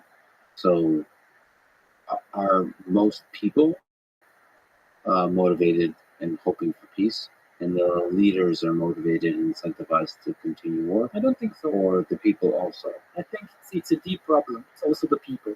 It's not just the leaders. Is it even a human problem of literally hate in people's heart? Yeah, there is a lot of hate. One of the things that happened in Israel over the last 10 years or so, Israel became much stronger than it was before, largely thanks to technological development, and it feels that it no longer needs to compromise. But then there are many reasons for it, but some of them are technological. Being one of the leading powers in cyber, in AI, in high tech, we have developed very sophisticated ways to more easily control the Palestinian population. In the early 2000s, it seemed that it is becoming impossible to control millions of people against their will. It took too much power. It spilled too much blood on both sides. So there was an impression, this is becoming untenable. And there are several reasons why it changed, but one of them was new technology. Israel developed very sophisticated surveillance technology that has made it much easier for Israeli security forces to control 2.5 million Palestinians in the West Bank against their will, with a lot less effort, less boots on the ground, also less blood. And Israel is also now exporting this technology to many other regimes around the world. Again, I heard Netanyahu speaking about all the wonderful things that Israel is exporting to the world, and it's true, we are exporting some nice things. Water systems and tomato, new kinds of tomatoes. We are also exporting a lot of weapons and especially surveillance systems, sometimes to unsavory regimes, in order to control their populations. Can you comment on, I think you have mentioned that the current state of affairs is a de facto three-class state. Can you describe what you mean by that? Yes, for many years, the kind of leading solution to the Israeli-Palestinian conflict is the two-state solution. Can you describe what that means, by the way? Yes, two states. Between the Jordan River and the Mediterranean, we'll have two states, Israel as a predominantly Jewish state, and Palestine as a predominantly Palestinian state. Again, there were lots of discussions where the border passes, what happened with security arrangement and whatever, but this was the big solution. Israel has basically abandoned the two-state solution. Maybe they don't say so officially for people in power, but in terms of how they actually, what they do on the ground, they abandoned it. Now they are effectively promoting the three-class solution, which means there is just one country and one government and one power between the Mediterranean and the Jordan River, but you have three classes of people living there. You have Jews who enjoy full rights, all the rights. You have some Arabs who are Israeli citizens and have some rights, and then you have the other Arabs, third class, who have basically no civil rights and limited human rights. And and nobody would openly speak about it, but effectively, this is the reality of the ground already. So there's many, and I'll speak with the Palestinians who characterize this as a de facto one-state apartheid. Do you agree with this? I would take issue with the term apartheid. Generally speaking, as a historian, I don't really like historical analogies because there are always differences, key differences. The biggest difference between the situation here and the situation in South Africa in the time of the apartheid is that Black South Africans did not deny the existence of South Africa and did not call for the destruction of South Africa. They had a very simple goal. They had a very simple demand. We want to be equal citizens of this country. That's it. And the apartheid regime was, no, you can't be equal citizens. Now, in Israel, Palestine, it's different. The Palestinians, many of them don't recognize the existence of Israel, are not willing to recognize it, and they don't demand to be citizens of Israel. They demand, some of them, to destroy it and replace it with a Palestinian state. Some of them demand a separate state. But if the Palestinians would adopt the same policy as the Black South Africans, if you have the Palestinians coming and saying, okay, forget about it. We don't want to destroy Israel. We don't want a Palestinian country. We have a very simple request, very simple demand. Give us our full rights. We also want to vote to the Knesset. We also want to get the full protection of the law. That's it. That's our only demand. Israel will be in deep, deep trouble at that moment. But we are not there. I wonder if there will ever be a future when such a thing happens, where everybody, the majority of people, Arab and Jew, Israeli and Palestinian, accept the one-state solution and say we want equal rights. Never say never in history.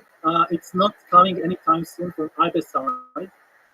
When you look at the long term of history, one of the curious things you see, and that's what makes us different human groups from animal species. Gorillas and chimpanzees, they are separate species, they can never merge. Cats and dogs will never merge. But different national and religious groups in history, even when they hate each other, surprisingly, they sometimes end by merging. If you look at Germany, for instance, so for centuries, you had Prussians and Bavarians and Saxons who fought each other ferociously and hated each other. And they are sometimes also of different religions, Catholics, Protestants. The worst war in European history, according to some measures, was not the Second World War or the First World War. It was the 30 Years' War, waged largely on German soil between Germans Protestants and Catholics. But eventually they united to form a single country. You saw the same thing, I don't know, in Britain. English and Scots for centuries hated and fought each other ferociously, eventually coming together. Maybe they'll break up again, I don't know. But the power of the kind of process of merger in history, you are very often influenced by the people you fight, by the people you even hate, more than by almost anybody else. So if we apply those ideas, the ideas of this part of the world, to another part of the world that's currently in war, Russia and Ukraine, from what you learned here, how do you think peace can be achieved in Ukraine? This can be achieved any moment. It's motivation. In this case, it's just one person. Putin just need to say, that's it. The Ukrainians, they don't demand anything from Russia, just go home. That's the only thing they want.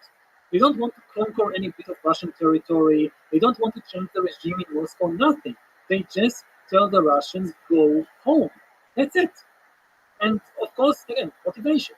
How do you get somebody like Putin to admit that he made a colossal mistake, a human mistake, an ethical mistake, a political mistake in starting this war?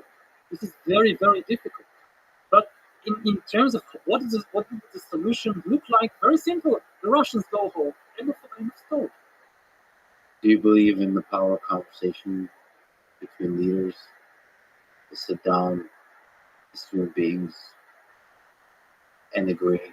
First of all, what home means, because we humans draw lines. It's true. I believe in the power of conversation. The big question to ask is where?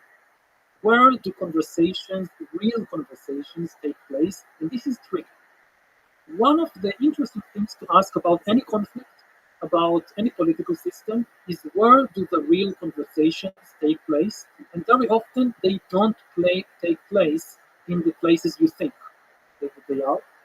But think about American politics. When the country was founded in the late 18th century, people understood holding a conversation between leaders is very important for the functioning of democracy. We'll create a place for that. That's called Congress. This is where leaders are supposed to meet and talk about the main issues of the day. Maybe there was a time, sometime in the past, when this actually happened.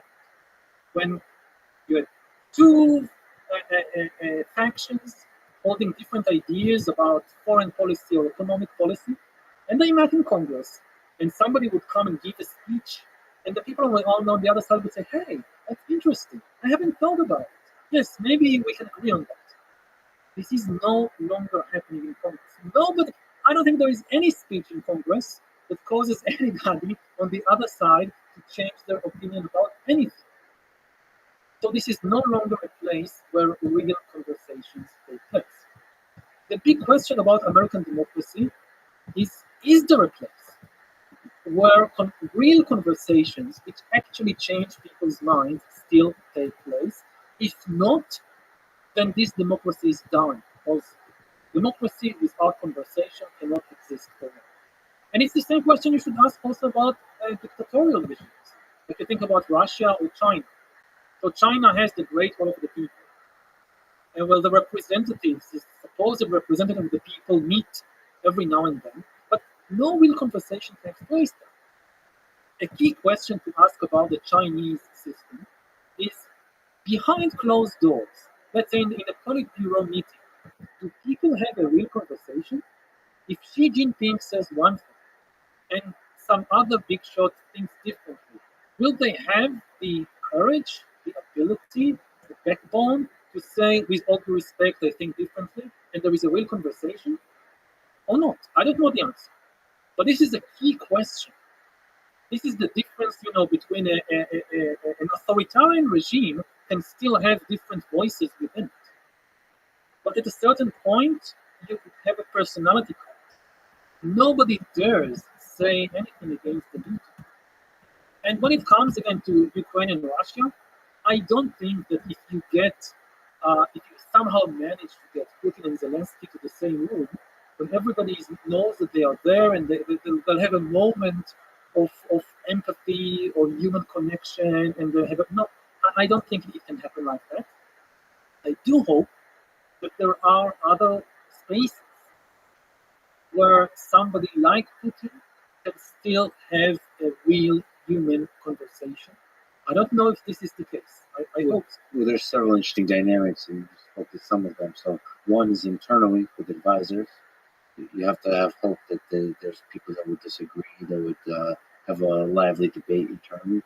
Then there's also the thing you mentioned, which is direct communication between Putin and Zelensky in private, picking up a phone, rotary phone, old school.